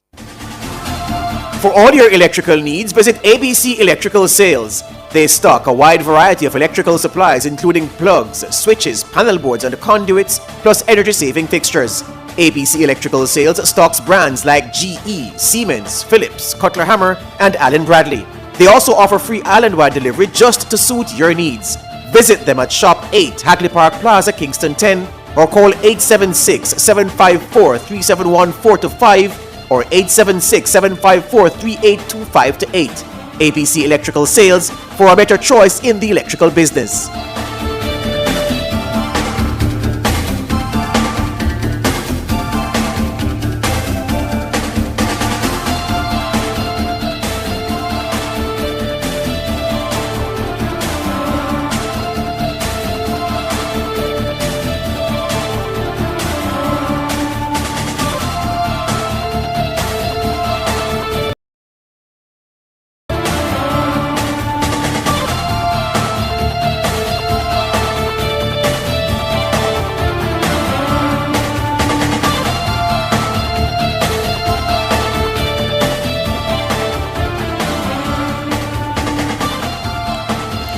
Welcome back to Nationwide this morning. You're now tuned into our discussion segment, The Front Page. Our focus this morning is on education, the road to fixing all of the schools that were damaged by Hurricane Beryl, hopefully in time for the start of the new school year in September. 212 schools suffered damage to their infrastructure during the passage of Hurricane Beryl. Speaking in Parliament on Tuesday, Prime Minister Andrew Holness says an extensive assessment was undertaken by technical teams at the Ministry of Education and Youth. He says the preliminary estimates to offset repairs to the affected schools is almost $2 billion. 64 schools have been severely damaged, which may affect their reopening. We're going to work very hard to ensure that no school is affected in terms of not being able to be reopened, but the damage that has been identified for 64 schools could potentially affect their reopening. 57 schools have been moderately damaged and will require significant repairs, but they are likely to be able to be in operation by the time schools are reopened. 91 schools have suffered relatively minor damage and can operate while repairs are done. The preliminary estimate of cost to carry out repairs and reconstruction activities on the schools is $1.9 billion Jamaican dollars. That's the Prime Minister Andrew Holness. For a breakdown of the most affected schools, we are joined by the Education Minister, Honourable Favour Williams. Good morning, Minister. Hi, good morning, good morning. I heard those numbers from the Prime Minister when he spoke on in Tuesday. Parliament on Tuesday. The price tag has changed? Well, because we continue to do the assessment, and we continue to update and provide new information as it comes. Because remember that we have 1,009 primary and secondary schools across the island. Additionally, we do have infant schools as well. So the assessment continues, to have updated numbers on a week-by-week basis. Between Tuesday and today, has there been any change in the numbers, the price tag? He said $2 billion. Any revision of that number So yet? I got a report this morning, and we're looking now at 297 schools that have been impacted, and we're looking at a preliminary cost closer to $2.6 billion. Again, as we look at these schools as they are assessed, they are placed into different priority buckets. So priority 1 would be those that are severely damaged and need to have work done in order for school to reopen. Moderately damaged meaning there's significant repairs, but school can operate while the repairs are being done. And then you have minor damage. Schools can also operate while the repairs are being done, and that's how we are approaching it.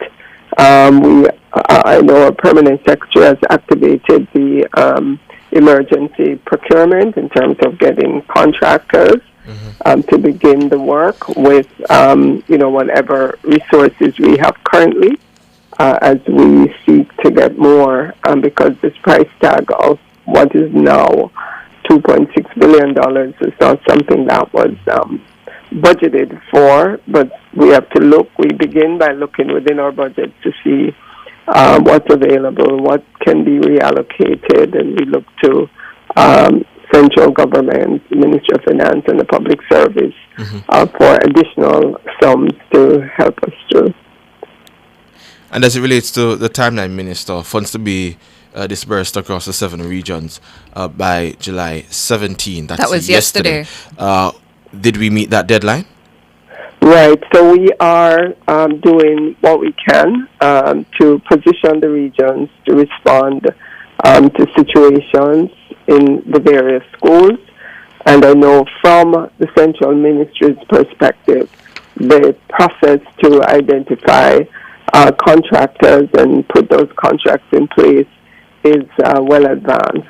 Okay, so the monies have not yet been sent over to the 7 regions. There is some funding that has been dispersed. Okay. And is that how much is the funding that has been dispersed? Because the update that was given to us is that 210 million rather, and that 30 million would be sent to each of the 7 regions by Wednesday. But you said some of that money has been dispersed to the regions. How much has been dispersed? No, but as far as I know, that sum has been dispersed. Okay, so each region has got the 30 million that was set to be dispersed to them on Wednesday. Right. Okay.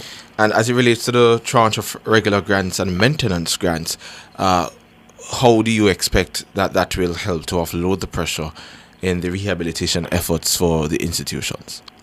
Right. So I know normally schools get a grant to help with small repairs and so on. As we look at this list, I am sure we will have to ensure that schools get a little bit more to help with those situations that they can manage at the school level. Obviously, for those schools that are in the highest priority level, it will require professionals to come in to get those repairs done as quickly as possible. So those procurements will be handled by both the central ministry and the region working in tandem together. And that is how we will go across the region to ensure there's orderliness and timeliness in how the work gets done. And vast repairs needed. 64 schools severely damaged, 58 moderately damaged, and 91 schools with minor damages. When do you expect the work to begin on these institutions, especially in light of the fact that September is right around the corner? Well, I know based on the update, and I'm supposed to have a meeting at in about an hour with the building team, the PS, and regional directors to see how they're going to begin. I know that they've assembled already a roster of contractors. I know that they are putting together the contracts to be signed and for work to begin, but I will get more specifics in this meeting in about an hour and a half. Mm-hmm. And in relation to the 30 million that was disbursed, 30 million each to the 7 regions yesterday, Minister, what will the regions be using this 30 million to do? Well, mostly minor repairs. Immediate things that immediately need to be done, though, even though it might be minor. As I look through the list, I see lots of leaks in schools. So, for instance, where you may have a slab roof that was covered with some kind of a membrane that would have been damaged in the rain. Those are some of the things that they will do so that those classrooms can be used come September. Doors may have been damaged. There might have been a tree that had fallen on the boundary fence, or those kinds of repairs can be helped from the regional level. Minister, stay on the line. We're going to take a break and come back with more.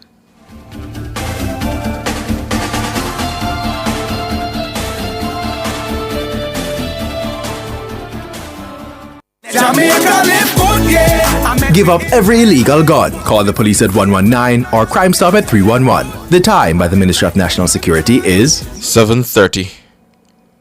Your food tastes the best, it's true. And your food brings the best out of you. Tasty meals packed with style, satisfying, makes you smile. Cream rises to the top, it's true. Your Foods, sour cream and cream cheese spreads in supermarkets island-wide. Make your best even better. For all your electrical needs, visit ABC Electrical Sales. They stock a wide variety of electrical supplies including plugs, switches, panel boards and conduits, plus energy-saving fixtures. ABC Electrical Sales stocks brands like GE, Siemens, Philips, Cutler Hammer, and Allen Bradley. They also offer free island-wide delivery just to suit your needs. Visit them at Shop 8, Hagley Park Plaza, Kingston 10, or call 876-754-3714-5 or 876-754-3825-8. ABC Electrical Sales, for a better choice in the electrical business. At Design Privacy, we value relationships. Join our exclusive open DPO community and interact with privacy professionals. Share ideas, insightful challenges, and build career-boosting connections with expert advice at your fingertips. Get access to specialized tools, exclusive workshops, and case studies. Enjoy unparalleled networking. Join Design Privacy's open DPO community to expand your expertise and excel in your career. Visit opendpocommunity.com today and take your data privacy skills to the next level. No matter where you come from, the classroom or the boardroom, the farm or the front line, there's no dream too big for us to achieve together. Catch the action live this summer with a 7-day Prime Router plan for $1,100 and enjoy premium access to SportsMax on us. Activate a plan today. One side, one Digicel, one Jamaica. Digicel, better connected.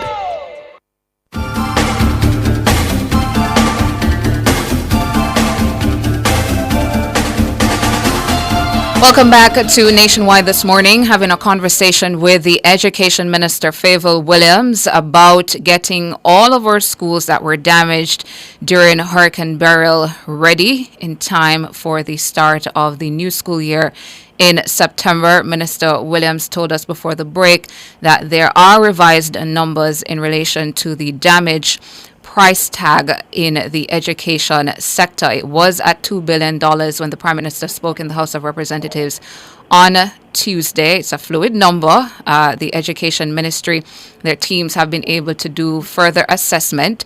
So the revised number for the price tag of schools that were damaged has moved from $2 billion to $2.6 billion. That's the price tag this morning. And the number of schools damaged has moved from 212 schools to now 297 schools. So 85 additional schools have been added to the number of schools that were damaged during the passage of Hurricane Beryl. Minister Williams, just before going back to the building committee meeting that you're having today, are you able to tell us how many, if any, more schools have been added to Priority 1, which is the most impacted or severely damaged schools? It was at 64. Have any of the 85 been added to that number? The 85 new schools. Right. No, what I have here is that still Priority 1, still 85 million.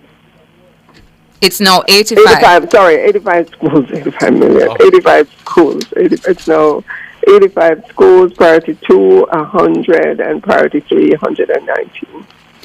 So 119 in Priority 3. So Priority 1 had 64 at the start of the week. It's now at 85. Priority 2, which was moderately damaged schools, had 58. That's now at 100. And Priority 3 schools, which were schools with minor damages, was at 91. Now it's at 119. 119. For the meeting that you have today, Minister Williams, with the building committee, what's expected to be the state of play in that meeting, and what's the way forward after that meeting? Well, for that meeting, what I'd love to hear is the process that has been engaged to begin the work. I know that we do not have all the funds on hand to do everything, but whatever we have on hand, we have to begin with that. So I want to hear that. I want to hear how we're staging the work, how we're engaging with the roster of contractors. I just want to hear when will there be boots on the ground in terms of the actual work to be done. That would be the focus. And certainly, Minister, one can understand the concern as well, especially with the increasing number of schools, 85 schools in Priority 1, meaning that for the most part, they cannot have school as normal if these things aren't fixed. And with the amount of work to be done on the institutions, is there a real concern from the ministry's perspective as it relates to having these schools to a point where they can accommodate students come September morning? Right, so for all these situations, especially the Priority 1 schools, I mean, that's where the focus will be. Obviously, there are many buildings on a school compound. We will have to decide what buildings can be used. How do we cordon off those areas that will have work going on? And how do we make the total compound safe for school to happen even while the work is going on? So those are some of the things that will be discussed this morning. So coming out of that meeting, we should have a good sense of where we will be come September. And has it yet been established, Minister, of where funding will come from and how much you're getting from where? You need now $2.6 billion. Right. So usually in situations like this, obviously, it's a disaster situation that we've all gone through. There's an entity, ODPEM, that collects the information, collates it. This goes up to the Prime Minister, the Minister of Finance and the Public Service, because they would have the purview of all the sectors to be able to make that kind of decision about different sectors. But at our level, and I can speak to the Ministry of Education and Youth, we begin by looking in our portfolio to see where we can reallocate, if possible, where we have normal projects that have been going on. We look at how far along those projects are. Could funds be reallocated to help with this disaster situation? So that's what we begin with in order to get the process going. But of course, given the quantum of the funds that will be needed, we have to look to the Ministry of Finance and the Public Service for that kind of funding. And have you already made that call to the Ministry of Finance? And well, like I said, there's an entity that collates this data. This morning, coming out of the meeting, where we will have just better particulars, not just about the numbers, the number of schools, but also just the details about what needs to happen when, what we need kind of right now. Those conversations will happen. Okay. Minister, we focused a lot on the building, the roof and the doors and the school plant itself. But what about equipment damage? Has that been captured in the data, the labs, books, all of that information? Has that been captured in the data, the damage data? As I scroll through the data, it's mostly been the infrastructure, roofs, doors, boundary, fences, walls, and so on. I know I haven't really seen any equipment damage in these reports just yet. These are our building officers that went out, and I'm sure in this week coming that we will hear from the schools themselves as they look at the damage that's done, whether there's any damage done to equipment at school and so on. We will get final details, I am sure, in the coming week. But yes, because I'm wondering for the first pass through, it was our building officers that went out to look at the infrastructure. Right, because I'm wondering if it is that the ministry, the government might need to purchase new computers, new technical equipment in the labs at the schools, if books have been damaged, all of that information. But as you said, it's the building officers that went out, so that information will come at another time. Minister, as it relates to community and donor support as you have it here, Judicial Foundation giving $2 million to award Black River Primary and Infant School. Has any other corporate entity or individuals come forward as relates to adopting a school to help with the recovery process? There have been queries. All of our donor activity is concentrated in the National Education Trust. I know that they are getting ready to put up a website with a list of schools and the needs that they do on a normal basis maintain a list of schools and needs assessment of those schools, but that will be updated for the hurricane damage. We've had inquiries from alumni groups and other persons. Even last night, I got a WhatsApp from someone. They wanted to help out their primary school that they went to, so we'll be doing a visit to the primary school by Monday, Tuesday, and so on. So the requests are coming in now, and it will be organized through the National Education Trust. Understand that this would be priority right now as it relates to starting to kick things into gear for back to school. We're in the second to last week of July. August is right there, and then it's September. So you're looking at 4 to 5 weeks there, about Minister, until we're officially back to school September morning. How does the ministry balance this priority as it relates to infrastructure damage with the several other things that usually has to be done by the ministry and by yourself to prepare the institutions and its teachers, human resources for September? Well, those other things are happening across the education system. So, for example, we always have our regional conferences. Those are in full gear. I know today in Region 2, which is St. Thomas, Portland, that area, they'll be having their conference. Others have happened already. So, yes, despite the hurricane and the impact of that, we have to deal with that, but we also have to keep moving forward because another school year is upon us, really, because August is going to be a very short month, considering everything that happens in August. So the system is there, and it continues. Persons wake up and they know that they have a responsibility to continue doing the work that they have to do in normal times, regardless of the fact that, we are trying to recover from hurricane.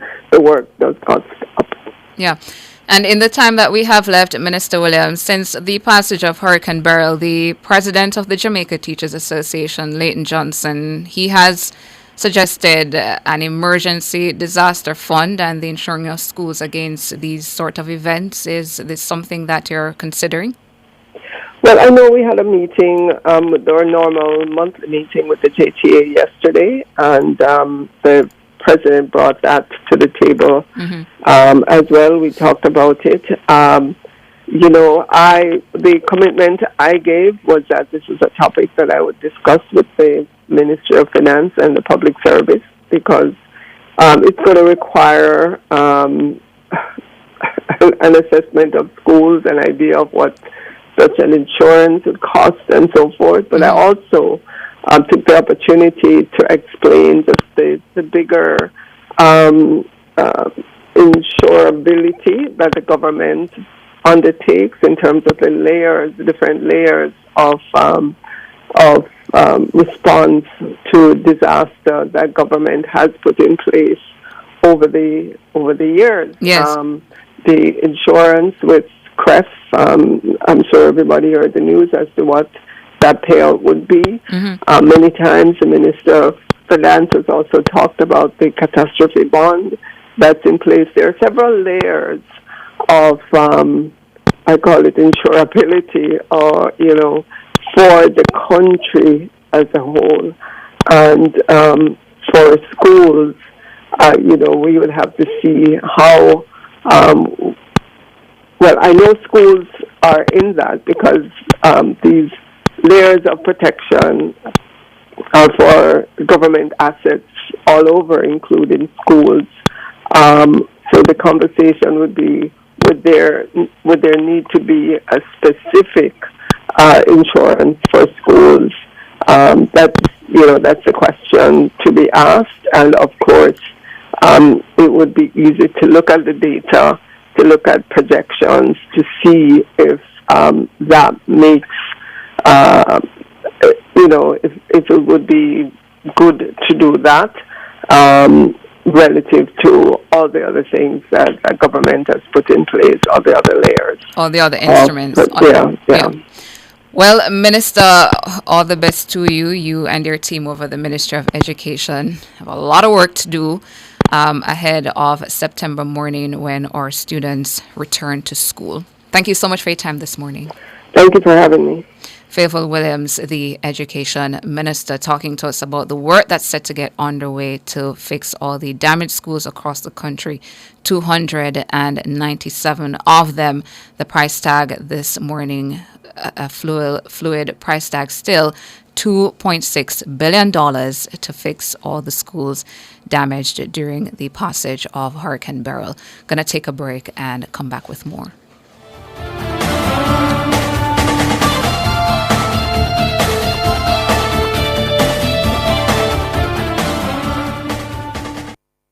Listen up, motorists. Speeding burns more gas. So slow down. The life you save may be your own and also that of your loved ones. Slow down. Save lives and money. The time by the Insurance Association of Jamaica is 12 minutes to 8 o'clock. At Hawkeye, our mission is to deliver cutting-edge security solutions to help you keep track of the things you value most. The temperature by Hawkeye is 30 degrees here in capital city Kingston, 29 Northwest in Montego Bay.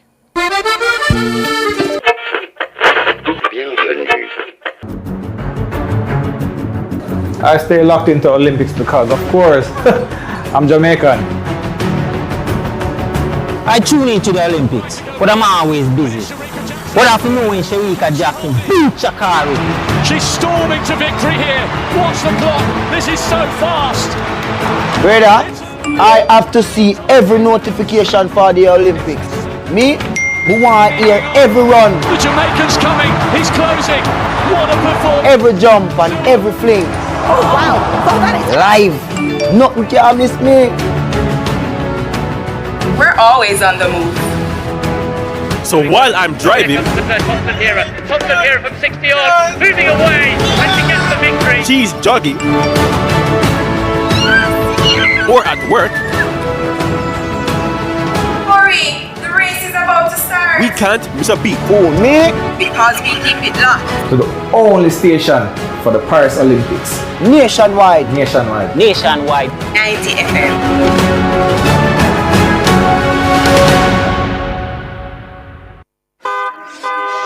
Attention all commuters, your JUTC fares just got lower.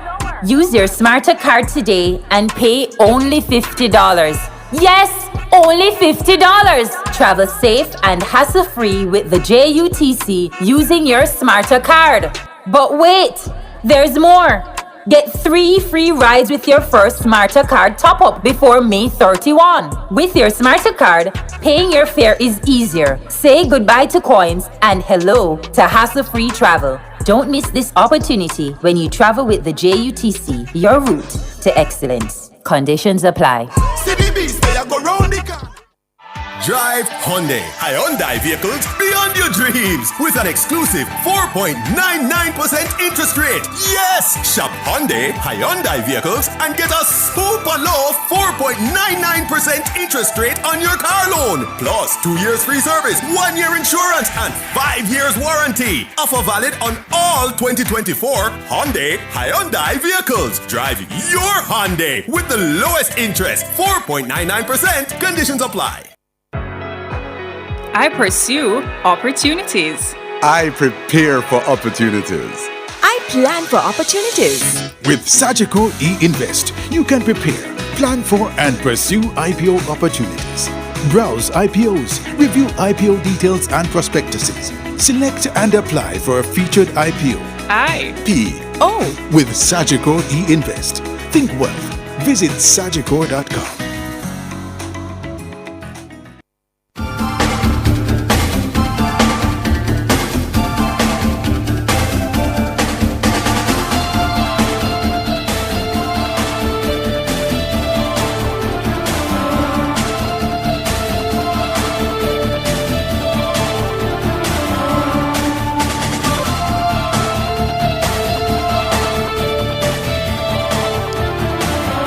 Welcome back to Nationwide this morning. Some additional information we have on hand in relation to the JCF's investigation into the shooting incident involving the Integrity Commission Director Ryan Evans. The new information we have is that DCP Fitzbailey, who is in charge of the crime portfolio over there at the JCF, has confirmed that the director, Ryan Evans, who was shot and injured during that robbery in September last year, has now signed his victim statement. He has now signed the victim statement, and we're understanding that the signing happened Wednesday evening. That statement, he came in February this year, did a question and answer. The police compiled the statement, put the statement together. The information we were given yesterday, cited by DCP Bailey, is that Mr. Evans took home the statement, and the words used by DCP Bailey was that he said he wanted to look it over and reconstruct, where necessary, that statement. But several attempts to have Mr. Evans return and sign the statement at the time were futile. We had the annual report come out, made those remarks about the JCF being tardy, no update on the probe. JCF came out during their press briefing and said they weren't being tardy. DCP Bailey said yesterday as well the number of efforts the JCF made, the investigators made in relation to the matter, pulling CCTV footage to see if there was anything there that they could identify to help in the probe. Yeah. Reaching out to Mr. Evans to try to get him to come in, sign that formal victim statement a number of times, but that was unsuccessful at the time. Also indicating that they even invited the director in to do an ID parade using, I think he said they lined up on the computer a number of pictures of possible suspects at the time to have him ID if there was anybody in that line who looked familiar, he had seen at the time of the incident. So a number of things were done during the time of the investigation, but the police say they couldn't proceed. The investigation was stalled because of the absence of that formal victim statement. We're now learning that Mr. Evans has signed the statement he signed Wednesday evening. So, yeah, now the police can proceed with the rest of the investigation. Certainly. I see a question here, Tana, of people have been asking if it is normal for someone to take home a statement to say that they're going to reconstruct and fix it and whatever. And I'll answer this question by making 2 points. One, from what I know, and only from what I know, and from what I have seen, based on the times I have interacted with police, victims, suspects, usually the police takes your statement from you, so you talk to them, they write it out for you, and then you sign, and that happens at the police station. However, so that's point one. Point two, what I'll say is a statement is really your words. It's what you have said. It's what you want to put forward. It's an account of what you think happened or what has in fact occurred. So it's your words. It's your statement. So if someone decides that they don't want to sign a statement, they'd much rather take it home, look it over. They might want to fix it up to ensure that it properly reflects what they are saying and the details chronologically make sense and logically make sense, then I do not see how that breaches anything. And I do not think that if it breached anything, the police would have allowed for one to take home a statement, to read it over and to fix and all of that. So suffice to say, or what I'm saying is, frankly, it's his statement. So if he wants to take it and fix it, then again, it is his statement. It's his words. And the police works with that. And so Mr. Evans is a learned man, and learned to the point where he can write his own statement and certainly put things into perspective and all of that. He's so allowed to do. At the end of the day, it is his statement and it is endorsed by his signature. So if the police is dealing with a victim and they say, I want to write my own statement, I don't want you to write it for me, even though I'm telling you what to write, I think they're well within their right to do that. Because at the end of the day, it is not the police's statement, it is your statement. It is his statement. It is signed by him. Yes? So I'll answer the question by making those 2 points, and I'll leave it at that. Yeah. So that matter, no, the way. I believe the other matter that's still lingering in relation to this is what the IC will now do in relation to what they said in their annual report regarding this matter. The call is for an addendum, an additional document to be sent to Parliament reflecting the new information that the JCF has provided and correcting what was said previously about how the JCF was handling the matter. We'll look to see if that will be done.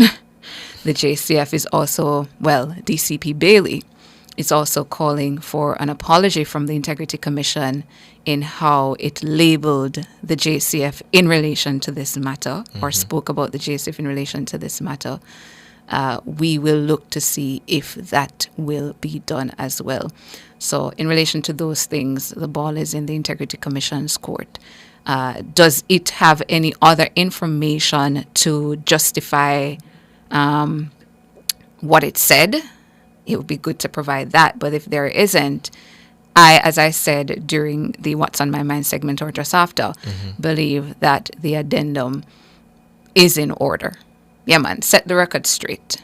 This thing is in the records. It's at Parliament. It doesn't accurately reflect what happened. Yeah, set the record straight so that anybody who picks up these documents or reads articles years from now will have the full picture of what happened. Absolutely. Yeah. Well, across Jamaica.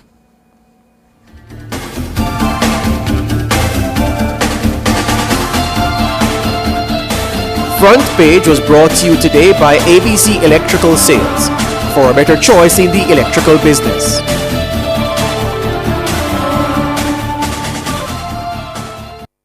You're listening to Nationwide 90 FM. The time is 7:59. Success, powered by learning. The temperature, brought to you by Sandals Corporate University. Come grow with us, is 30 degrees Celsius in capital city Kingston, 29 out west in Montego Bay. From the mountainside to seaside, countryside to townside, inside and outside, it's across Jamaica this morning.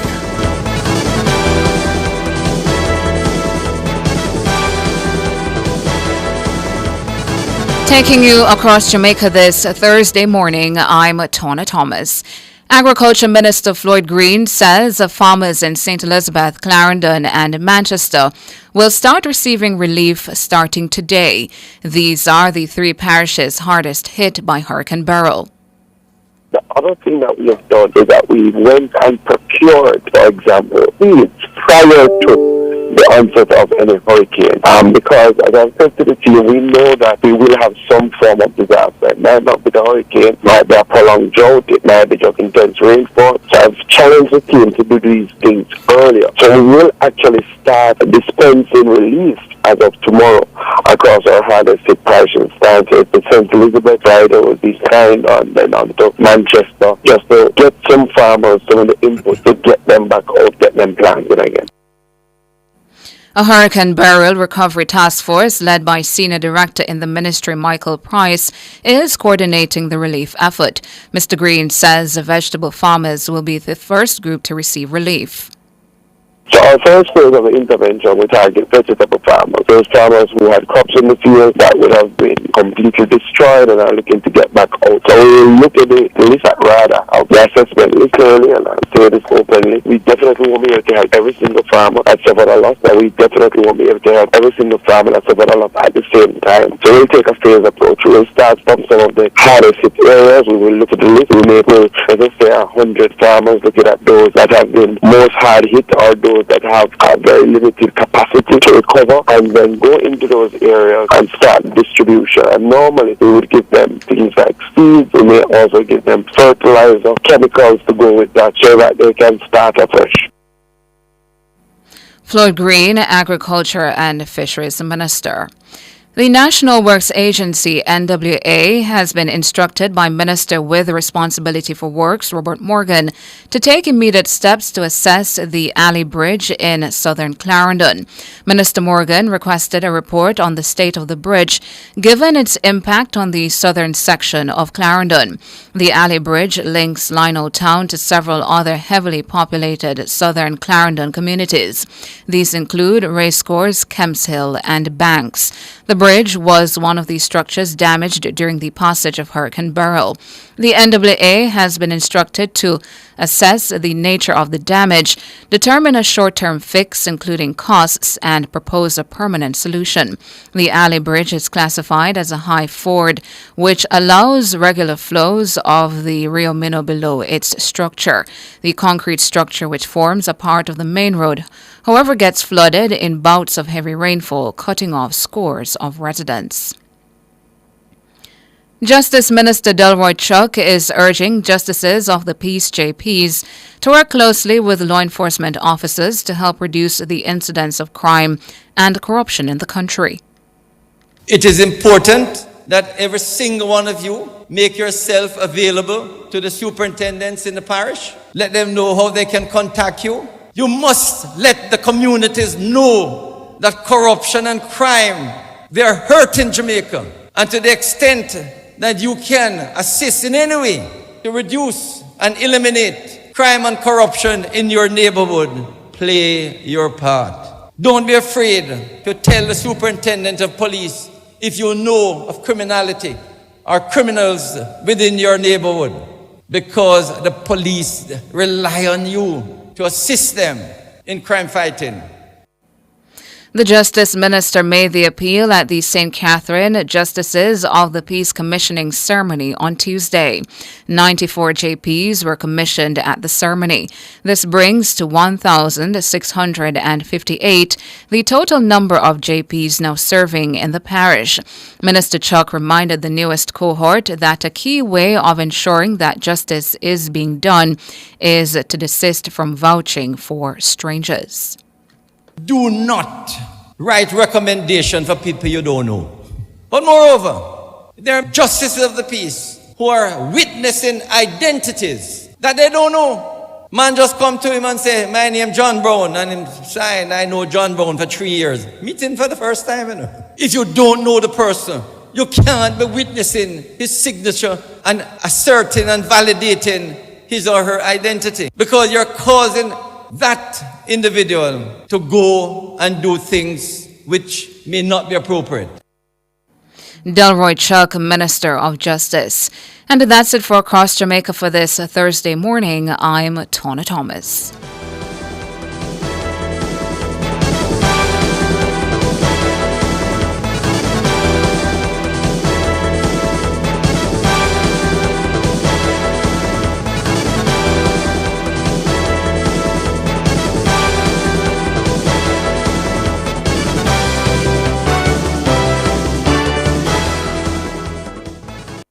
Is there a small business person in your community making a big difference? Do they inspire you and others? How are they helping? Let the Supreme Ventures Foundation know who is your Supreme Community Hero. Nominate yours and we will select 5 community-based businesses to receive a grant to invest in their business and in the community, plus entrepreneurial training. So, who is your Supreme Community Hero? Visit sv-foundation.com to nominate your Supreme Community Hero now. Nominations close July 26. Building Blocks is brought to you by the Contractor Center, providing solutions to everyday challenges.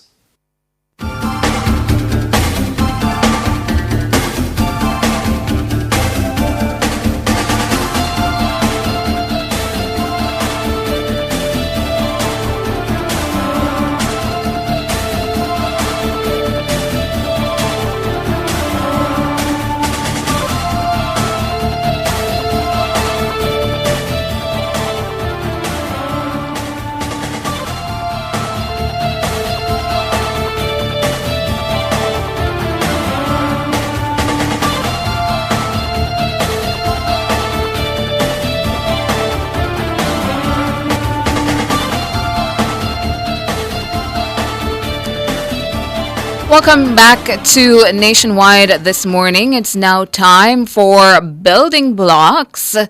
And in Building Blocks today, sponsored by the Contractor Center, we're diving into car care with CEO of the Contractor Center, Andre Hutchinson. Hey to you, Andre. Hi, Tana. How are you? I'm doing good. How are you? I'm fantastic. Thank you so much again. How are you on the big house? You see what I'm caused? The home is fine, thankfully. I was in St. Elizabeth on the weekend. The only spot of bother was that we don't have the light.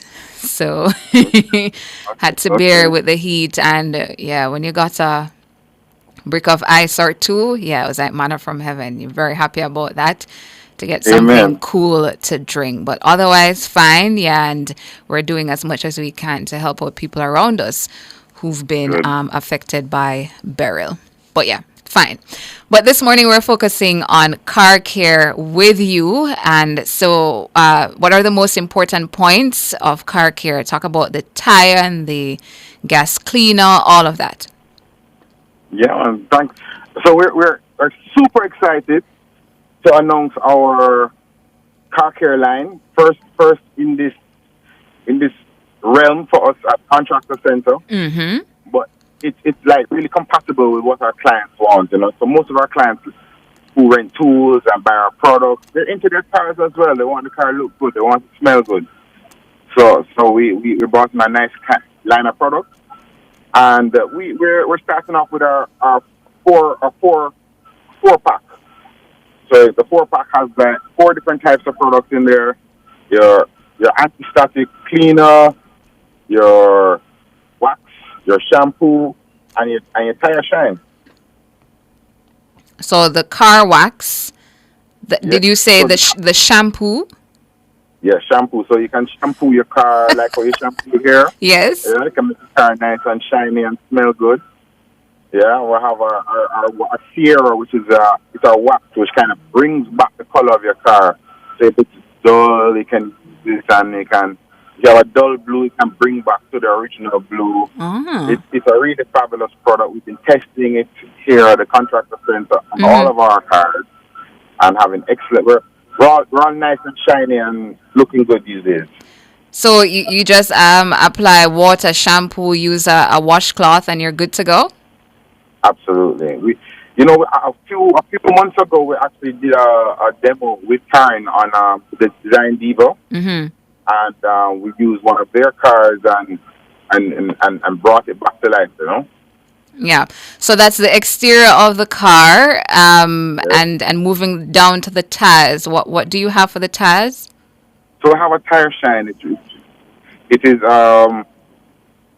it's really it comes up with a small product, maybe 100 mils, 200 meters, 2 liters, but it's very small, but it's very powerful. It's a concentrate. You add little water to it. You spray it down on your tires. You wipe it down. Brand new, shine, looking good for the road. Mm-hmm. So for the shampoo as well as the wax that I need for the tires, I mean, what kind of cost am I looking at to purchase these items? So the 4-pack itself, if you sell everything together, is for $4,500, and so it comes in a concentrate. So it's not like that's all you're using. You can add water to it to stretch it, of course. So it's a 3-to-1 mix for the shampoo itself. So you get quite a bit out of it. A lot of suds, a long stretch for it. So you can really detail your car for a couple of months well with the pack. Mm-hmm. What about the inside? Anything for the inside? Oh, absolutely. Or for the glass?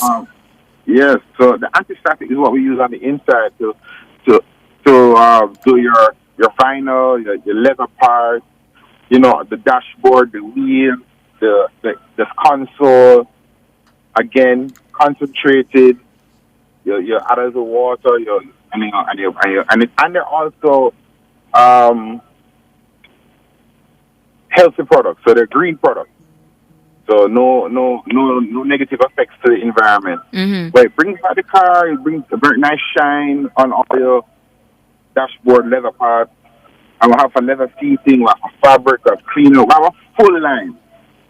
But the 4-pack is really what, most people would need to take care of their car for a couple of months. Yeah. And just remind us of the items in the 4-pack, because is there anything in it for the glass? Yeah, so we have, I don't think anything is in there for the glass, but we do have something for the glass in the store. And we have for the tires, the fabric in the car, we have for that as well. We have windshield cleaner, we have interior renewal, we have for the tire on the back, black parts, anti-static, the shampoo, we have a full line.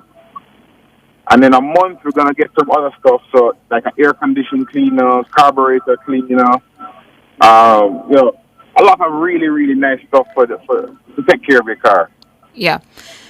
And Andre, you're mentioning all of these items, as you said at the top of the interview. This is not the usual items at the contractor center. But just to explain on why did the contractor center choose to go into distributing these products? So it was really came from have conversations with our clients.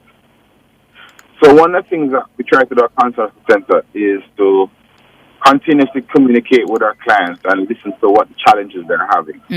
And our whole theme of our business is to find solutions for everyday problems. And so when people are like, if you notice around Jamaica, just drive around, you realize there are car washes popping up every single day. Yes. All over the place. And so our clients are more like DIY clients. They like to take care of these things themselves. So what we want is be able to provide them with chemicals that they can use to do the DIY themselves. So it kind of fits into who our clients are. And so what we're trying to do is just do the best for our clientele. So if it is that persons out there, they are the type that like to look after the car themselves, and they need the 4-pack that takes care of their tires, their glass, the interior of their vehicle. They want the car shampoo that makes their car shiny, looking good to touch the road.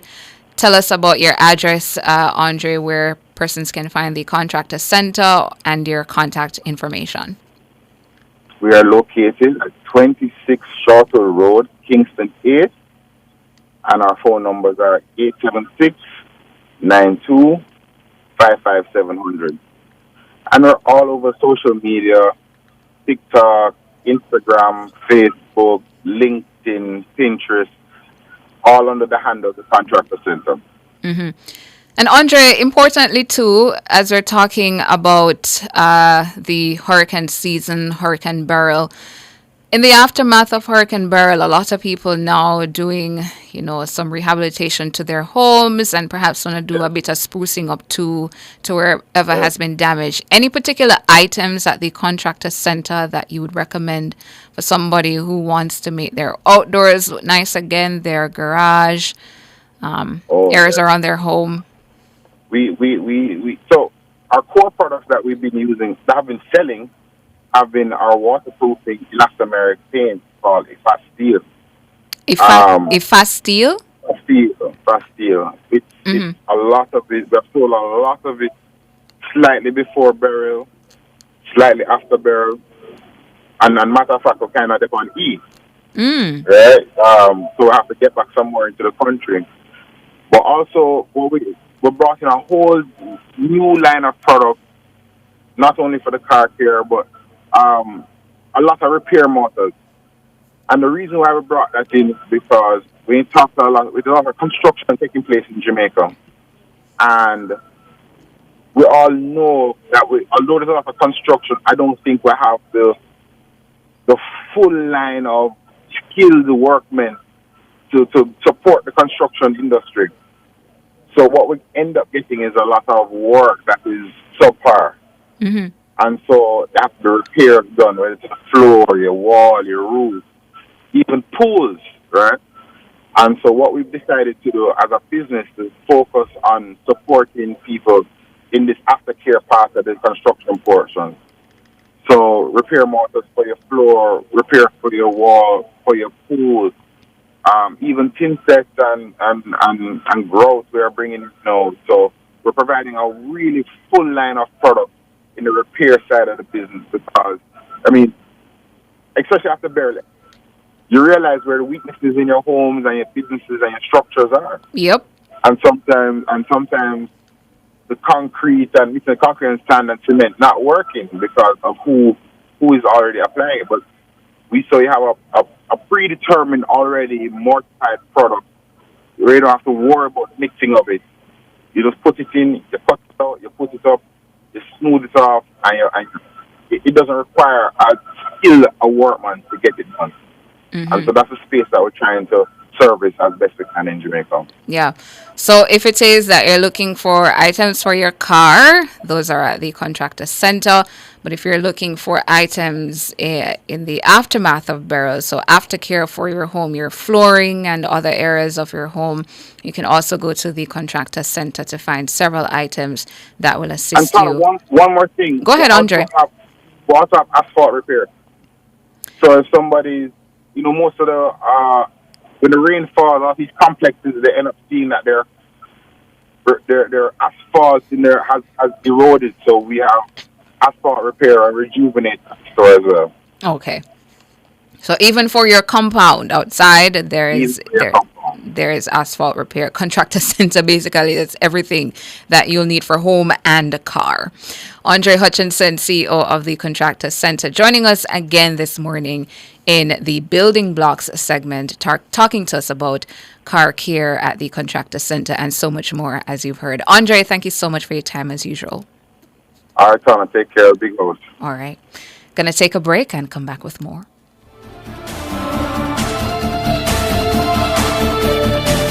Building Blocks was brought to you by the Contractor Center, providing solutions to everyday challenges.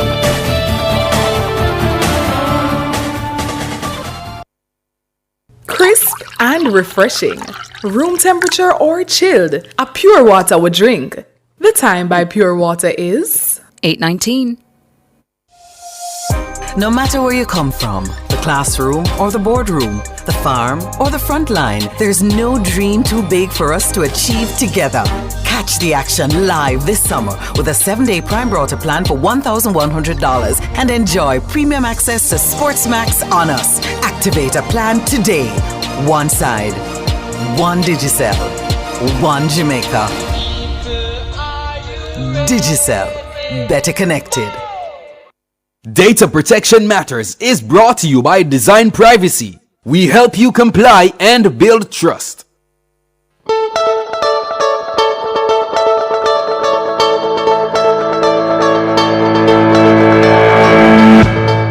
Welcome to another episode of Data Protection Matters, powered by Design Privacy here on Nationwide 90 FM. I'm your host, Chantal Thompson. We have here with us Chuck Cameron, founder of Design Privacy and privacy expert. Welcome again, Chuck. Hi, Chantal. All right. So just to recap, last week we spoke about setting up your DPO office. What does it look like? Who reports to who? This episode, we'll wrap up and go a little bit deeper on what your DPO office should look like, who you report to, and some of the formalities. Chuck? So, everyone who would have started their DPO, their data protection journey, would have started with a gap analysis or a gap assessment. Flowing from that gap assessment, and that is where the organization looks at where are we today in relation to what the law requires? Where are we in relation today in relation to what the best practices such as ISO 27001 require? Coming out of that gap assessment, you would have identified a number of gaps that need to be closed over a period of time. It wasn't anticipated that all of those gaps would be closed before registration. Not practical. So that is one of the first things the DPO would be responsible for, overseeing. And note the word that I use. The DPO is not going to be responsible for implementing or closing those gaps.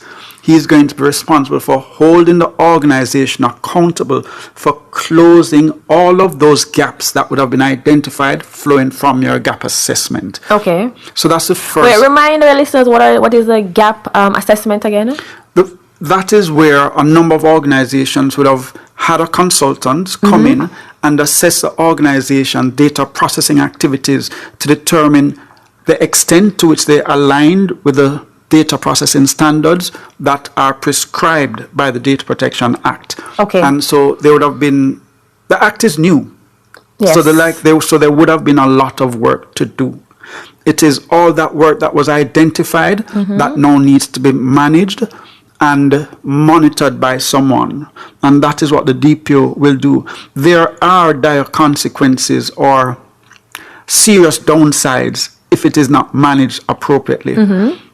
All of those gaps are actually non-conformities. Remember, a data controller, the CEO, has to report non-conformities to the Office of the Information Commissioner within 72 hours. Okay. So once you identify all of these gaps, the organization now needs to set up a 6 months plan, a 12 months plan, a 2-year plan, however long it would take to close all these gaps. And it is these timelines that have been identified that the DPO will hold the organization responsible for. So if it is you realize that all the employees need training, the DPO is going to sit down with HR and say, HR, the law say the employees must be trained. When and how are we going to get this done? And the DPO would be the ideal person to train the employees? Possibly. Who does the training? That's up in the air. Okay. In this context, the DPO wants to hold HR responsible to deliver on that training by a specific period of time. Okay. That is what, so we do, the organization needs to set up a project plan for each gap that is identified. Who is going to own closing that gap? And when is it going to get done by? And that is what the DPO wants to oversee and report to the board on the success or lack of traction in getting these things closed, these gaps closed. Okay, so it's not just it's something that has to be done over a period of time. All right. So that's one of the several functions of a DPO. I was about to say we may have to bring this into another episode of discussing the functions of a data protection officer. Thanks again, Chuck, for coming. You shared a lot of gems on what your day-to-day activity should look like as a DPO, who you report to, and some of the things that you really need to get done, and not to mention our open DPO community. If you are interested in joining the DPO community, visit opendpocommunity.com. For more information on how to gather your registration particulars or how Design Privacy can get this done for you, email us at info@designprivacy.io. Also, don't forget to follow us on Instagram at design_privacy and also connect with us on LinkedIn at Design Privacy. Stay informed and stay secure.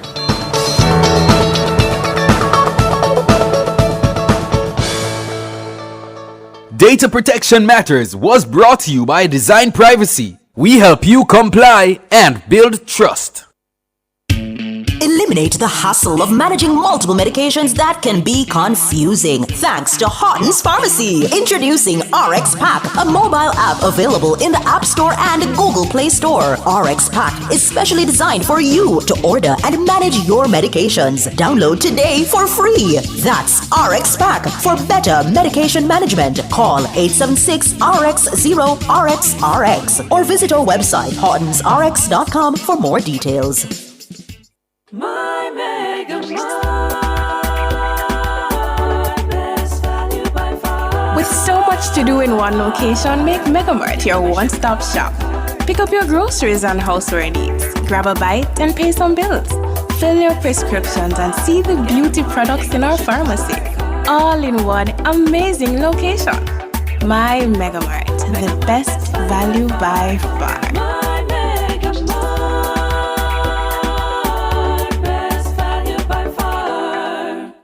Did you know that many of my schoolmates have an unhealthy diet, especially at school? And now 23% of them are overweight and or obese? And so one less sugary drink at my school may mean one friend less, or 2 or 3, at risk of cavities or diabetes. And if we're served less foods high in saturated fats, sugar and sodium, it may reduce our risk from obesity, heart disease and high blood pressure. The solution is simple, right? Act now. Let's get unhealthy foods and beverages out of our schools. A message from the Heart Foundation of Jamaica and partners.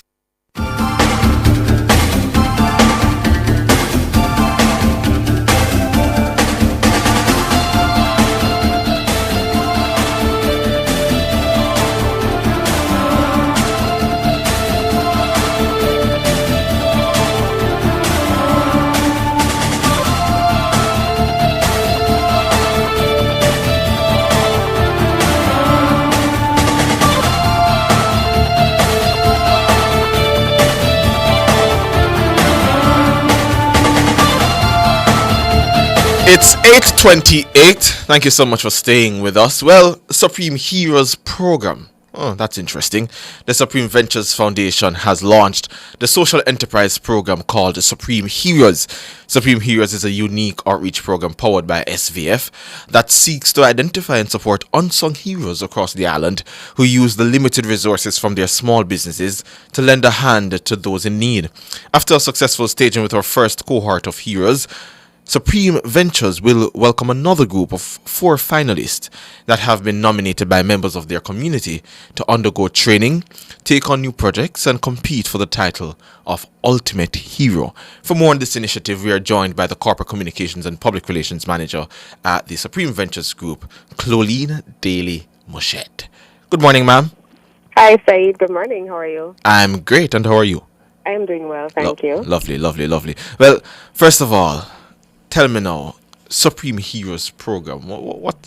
I know I've read the run-up, but yes, yeah, man. I feel like there's way more information that I just didn't get. So yes, it is Supreme Ventures Foundation's way of recognizing those people across Jamaica who maybe are doing big work with little money in their communities, and they don't always get recognized. So we started the program back in 2019. We were delayed by COVID in 2020, so we closed out that first cohort in 2021. But what we do, as we said, we invite public nominations of people who Jamaicans see as their community heroes. So we invite them to nominate these people as their community heroes. We then shortlist from those nominations and pick a group of community heroes who we then give complimentary training. So there's no cost for that training that we provide to help them to build their businesses and, of course, equip them to help even more in their communities. So we look forward to welcoming our third cohort this year, and we invite Jamaicans to nominate their community heroes. Talk to me some more about the training, because you train them to build businesses, but you also train them in projects. Yes, absolutely. So this idea of a small business and they have an arm where they're doing good in their community, you're training them in that aspect. But to do that, you also need to be good at business. So you're training them in both. Talk to me about that aspect of the training. Right. So what we recognize, Saeed, is that, yes, these people are willing. They have the heart to do the good work, and they're also entrepreneurial in spirit. So they also have their business that they have going. But we recognize that a lot of people who have businesses and are giving back, they need help with creating sustainable businesses and creating sustainable outreach efforts. So what we have done is to partner with the Mona Entrepreneurial and Commercialization Center, which is called MEC, and it's based at UWI. And we offer our cohort about 6 to 8 weeks of essential business training. So they learn all the basic tools of growing your business, of maintaining your business, so from marketing to accounting to actually registering the business if it's not registered, creating governance structures, finance, all the basic elements of having a successful business.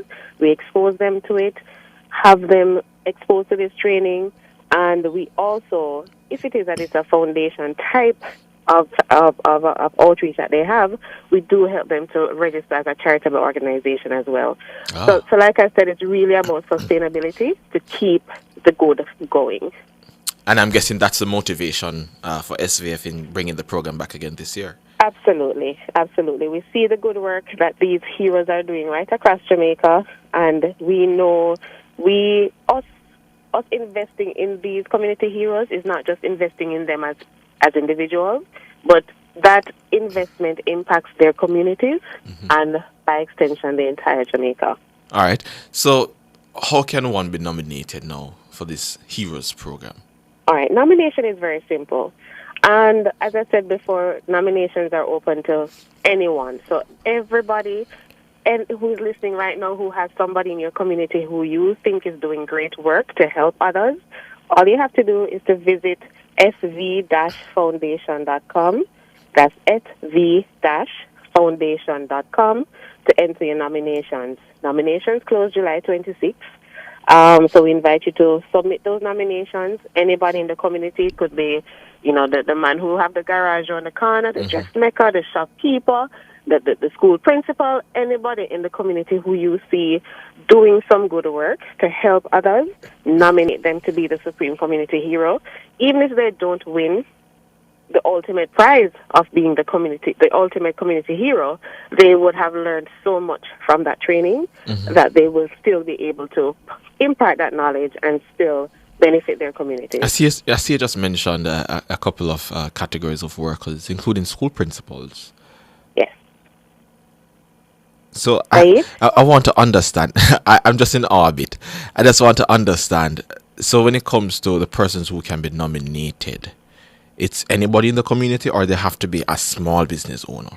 We like to encourage for the small businesses to be nominated, but we do understand that there are people doing good in the community who may not necessarily have a registered business. So we do encourage everyone to be nominated. Once those nominations come in, we do our background assessment and conversations with the nominees before we do that shortlist. Okay. So don't eliminate anybody. Just nominate, and let's take it from there. All right.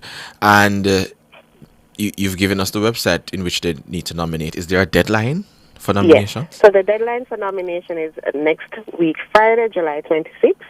They have a week, just about a week, to submit your nominations.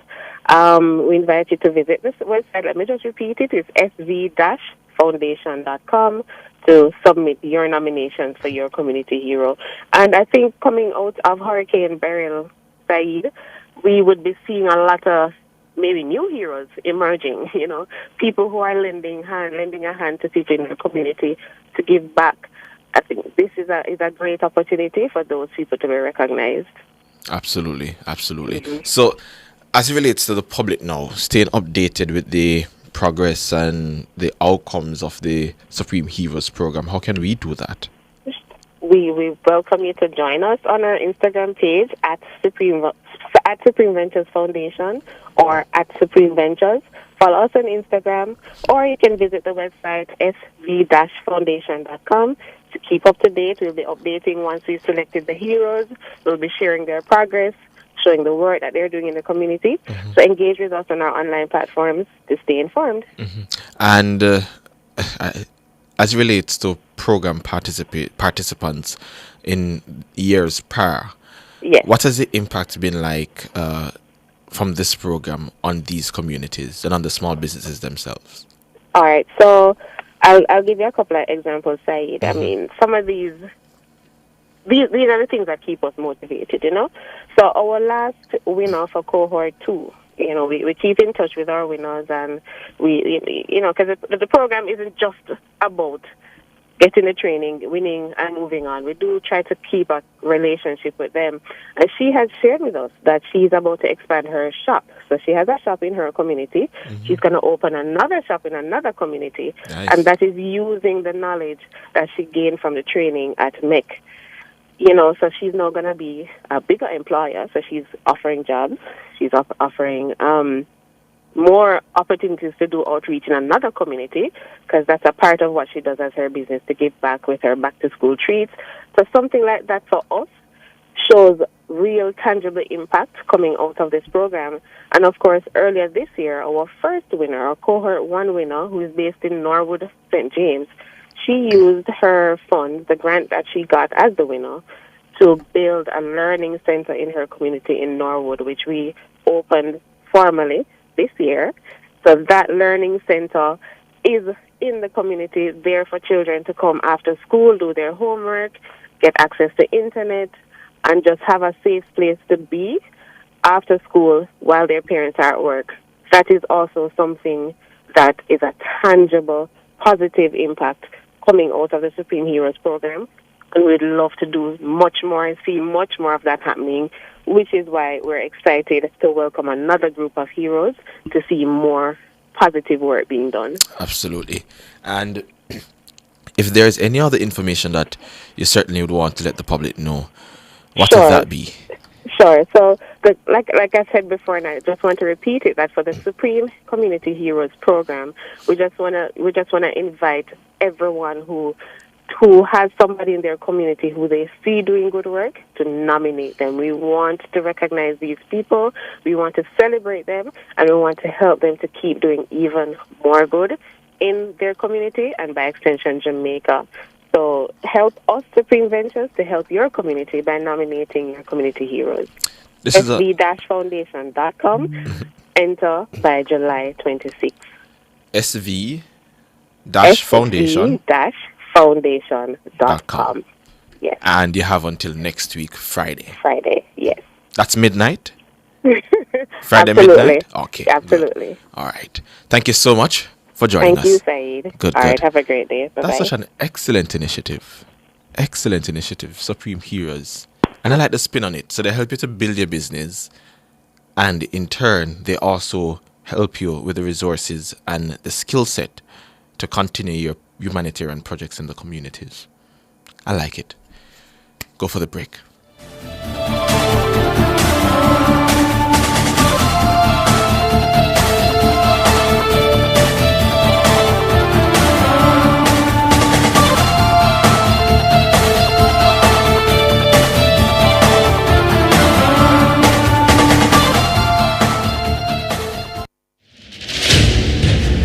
On July 18 and 19, Privacy and Legal Management Consultants Limited will show you how to take control of your data with top-notch privatization solutions offered at their Prioritizing Privacy Conference. This conference is dedicated to informing the public about the latest innovations and best practices in data privacy.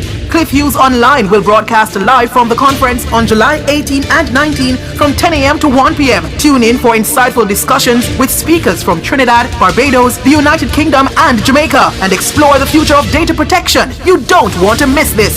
That's a live broadcast of the Prioritizing Privacy Conference on July 18 and 19 during Cliff Hughes Online, 10 a.m. to 1 p.m. only on Nationwide 90 FM, the new revolution in media. This broadcast is brought to you by Privacy and Legal Management Consultants. Come into the parlor, there's a welcome there for you. Welcome to the Mayor's Parlor with Desmond McKenzie. From 1 to 6 p.m. every Sunday, you'll now get more of your favorite vintage music. Put your head on my shoulder. Nationwide 90 FM will transform your Sunday into a musical time machine that will take you way back. Come on, let's go back in time. This magic moment. Journey into yesteryear with Desmond McKenzie in the Mayor's Parlor. I've got the music to jog your memory and make you smile. Put your sweet lips a little closer to the phone. Sit back, relax, and enjoy the best in vintage music. Come into the Mayor's Parlor every Sunday between 1 and 6 p.m. here on Nationwide 90 FM, a revolution in media.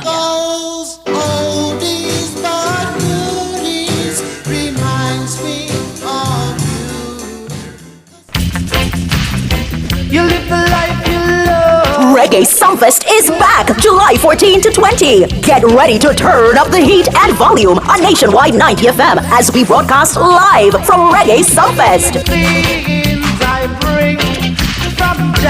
Nationwide's broadcast kicks off at 8 p.m. on night 1 and night 2 for the Reggae Sumfest. That's 8 p.m. on July 19 and 20. Tune in as we capture the electrifying atmosphere of the Caribbean's largest reggae festival. These roads of flames are catching on fire. We'll bring you exclusive interviews with top artists, chat with excited patrons, and describe the hottest performances.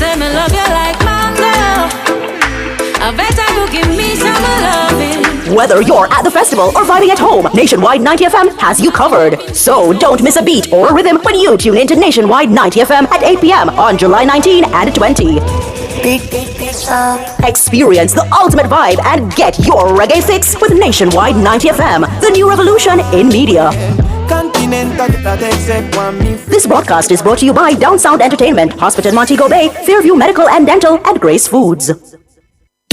Informative, educational, insightful. Let's talk justice. Tackling topics like constitutional rights and reform, domestic violence, and rights issues that affect you. Let's talk justice every Monday starting June 24 from 1 to 2 p.m. on Nationwide 90 FM. Call in, share your thoughts, be empowered, know your rights, and let's talk justice, ensuring access to justice for all, courtesy of Jamaicans for Justice. Get ready for a show like no other. That's right.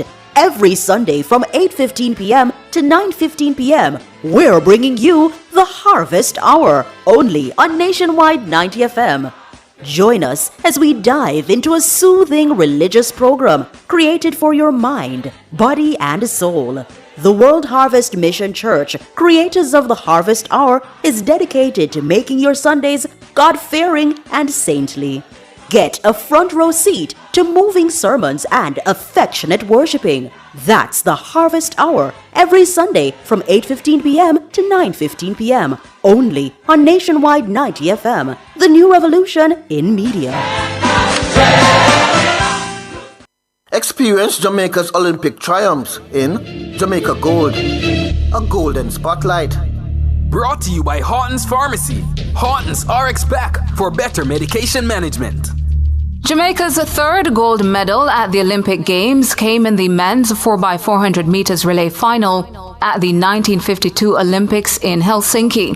The quartet of Arthur Wint, Leslie Lang, Herb McKinley, and George Roden won the final and in the process broke the 20-year-old world record with a time of 3 minutes 03.9 seconds.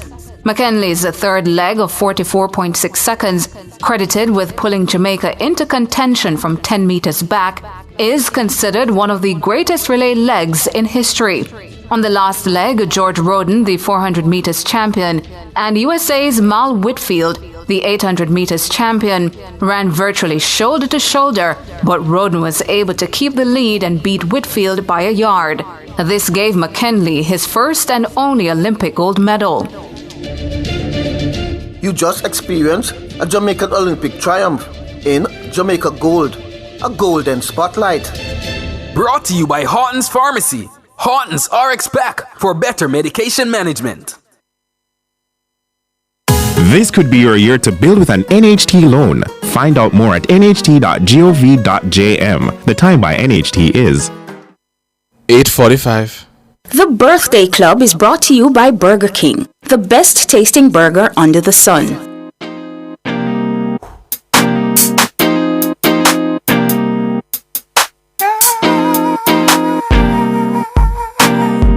Where do you go down to need my love, baby? Why can't you come on and let us play? When are you going to come my way? What sort of things they've been telling you? I got to stop them from compelling you, girl. They just won't stop me from getting you.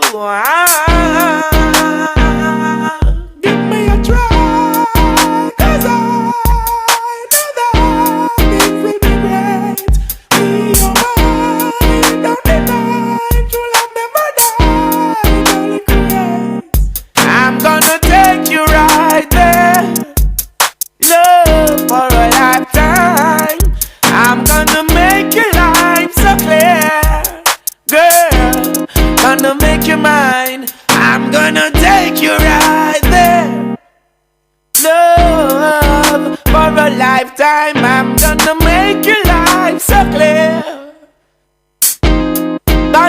your mind. Tell no lies, don't you cry, no goodbye. That time of the morning when we tell some very special people happy birthday and happy anniversary. To our friends over on Facebook, happy birthday to Yannick Morgan, Tay Reed, Moesha Ferguson, happy birthday to you. Happy birthday as well to CC Vickers, Leslie Prendergast, happy birthday. Happy birthday greetings also going out to Delroy Hall and Kemi Ortega. It's your birthday. Happy birthday to you.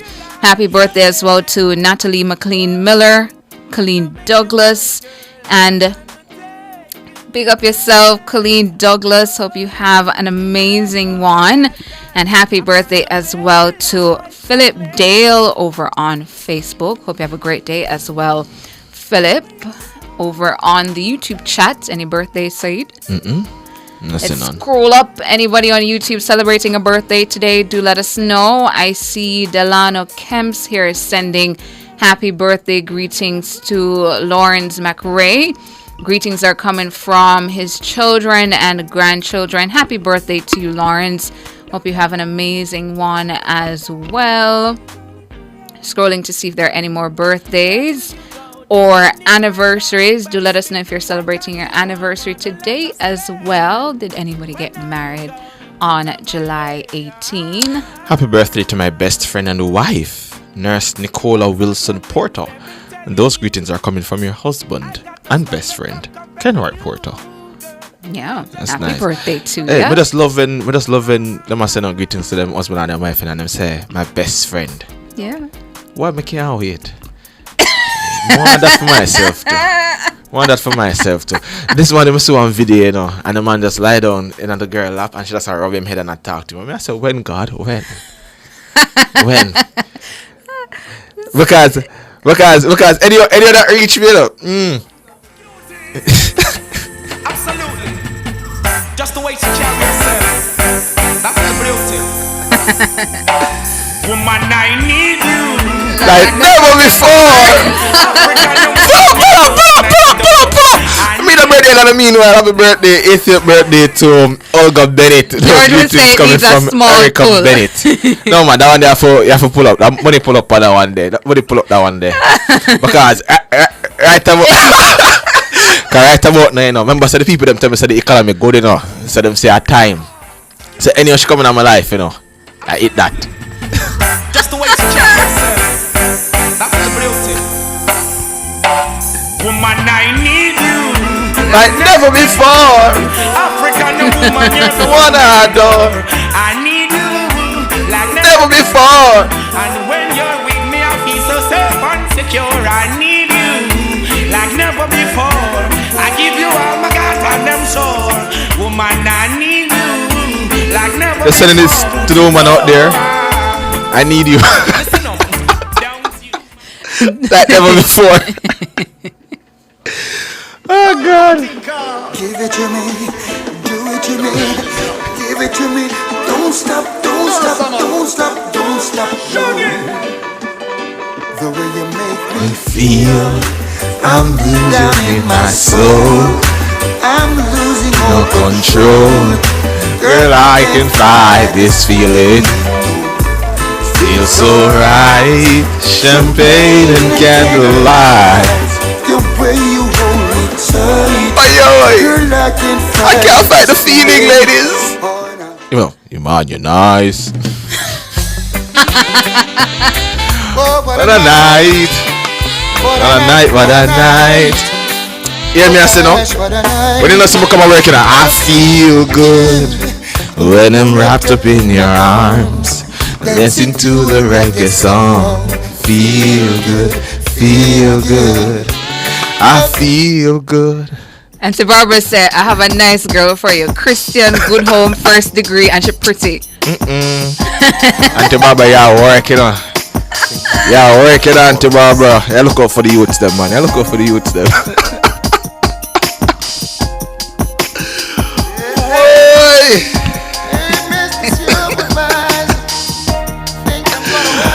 Oh God.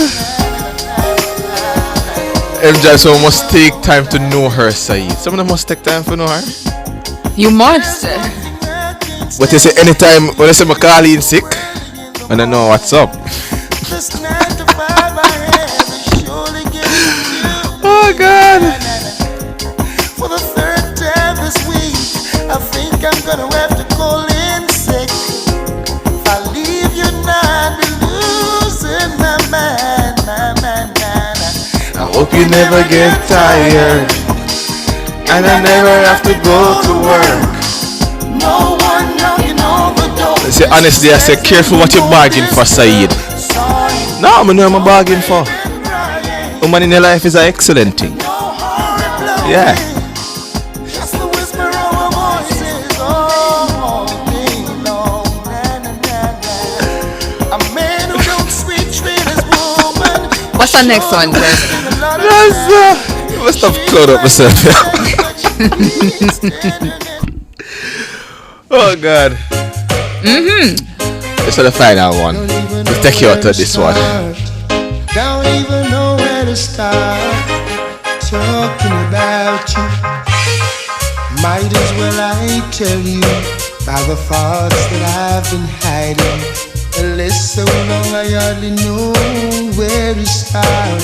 Sending you off in good spirits. Yeah, this beautiful Thursday morning in Kingston City. Sending you off in a beautiful mood. That's about it for the show. Thank you so much for tuning in to Nationwide this morning. Thanks to our technical operator and the musical maestro. One musical maestro, number two, Jeremy King. Oh, never message you autumn for tech time. Drop it to you. 1, 2, 3, go.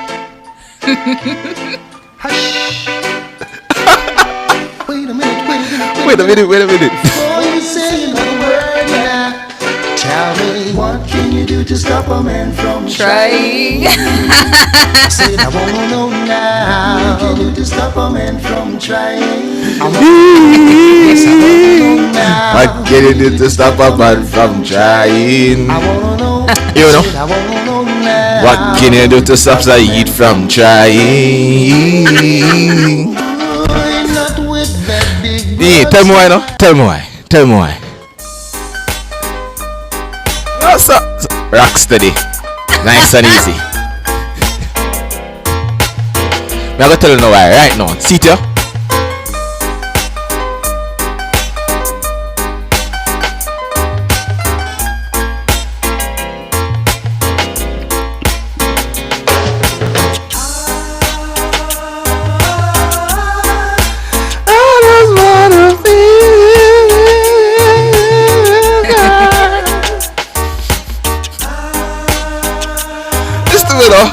You're not at the show.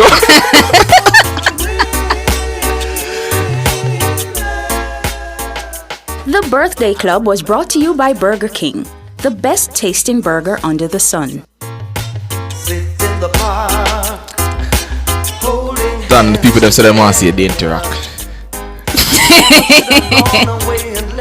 Done, you have to show them the dainty rock. The dainty rock. But I was just a little bit late. The side is definitely in love. Being in love is a good thing. That with love. Nah, look. Nah, look at that one there at all. Nah, look. My lonely days and my lonely nights, girl. On the outside looking in, dreaming of holding you tight. Well, I guess I've had my day. Again, wrapping the show for the final time. We get a text of you to do over Int'l, so we'll lock off the show. Wrapping a king the show. for, we are blame king. For the sometimes, you need to find yourself in that kind of Them mood. say my after over, yeah, blush, you know. Yeah. But ladies, you have to understand, she cannot help it. It's not her fault. It's not her fault. That's what naturally happens when you sit beside Saeed. I'm just enjoying the music. But of course. Yeah, the music. Let me tell Tana something about her skin. Just drop this for Tana. Me I drop this to Tana. I'm gonna tell Tana something about her skin, yeah? Yeah. Brown skin.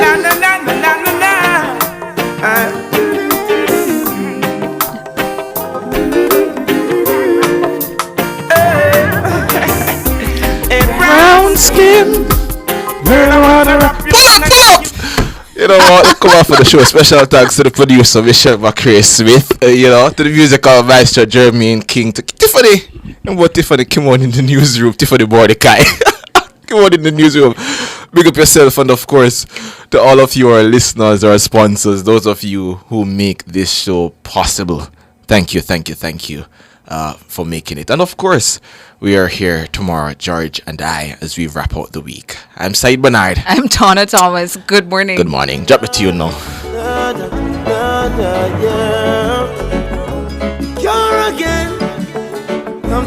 You've just heard Nationwide this morning on Nationwide 90 FM. You never find no one in this lifetime to love you like I do. So never mind things that people say that I'll never hurt you.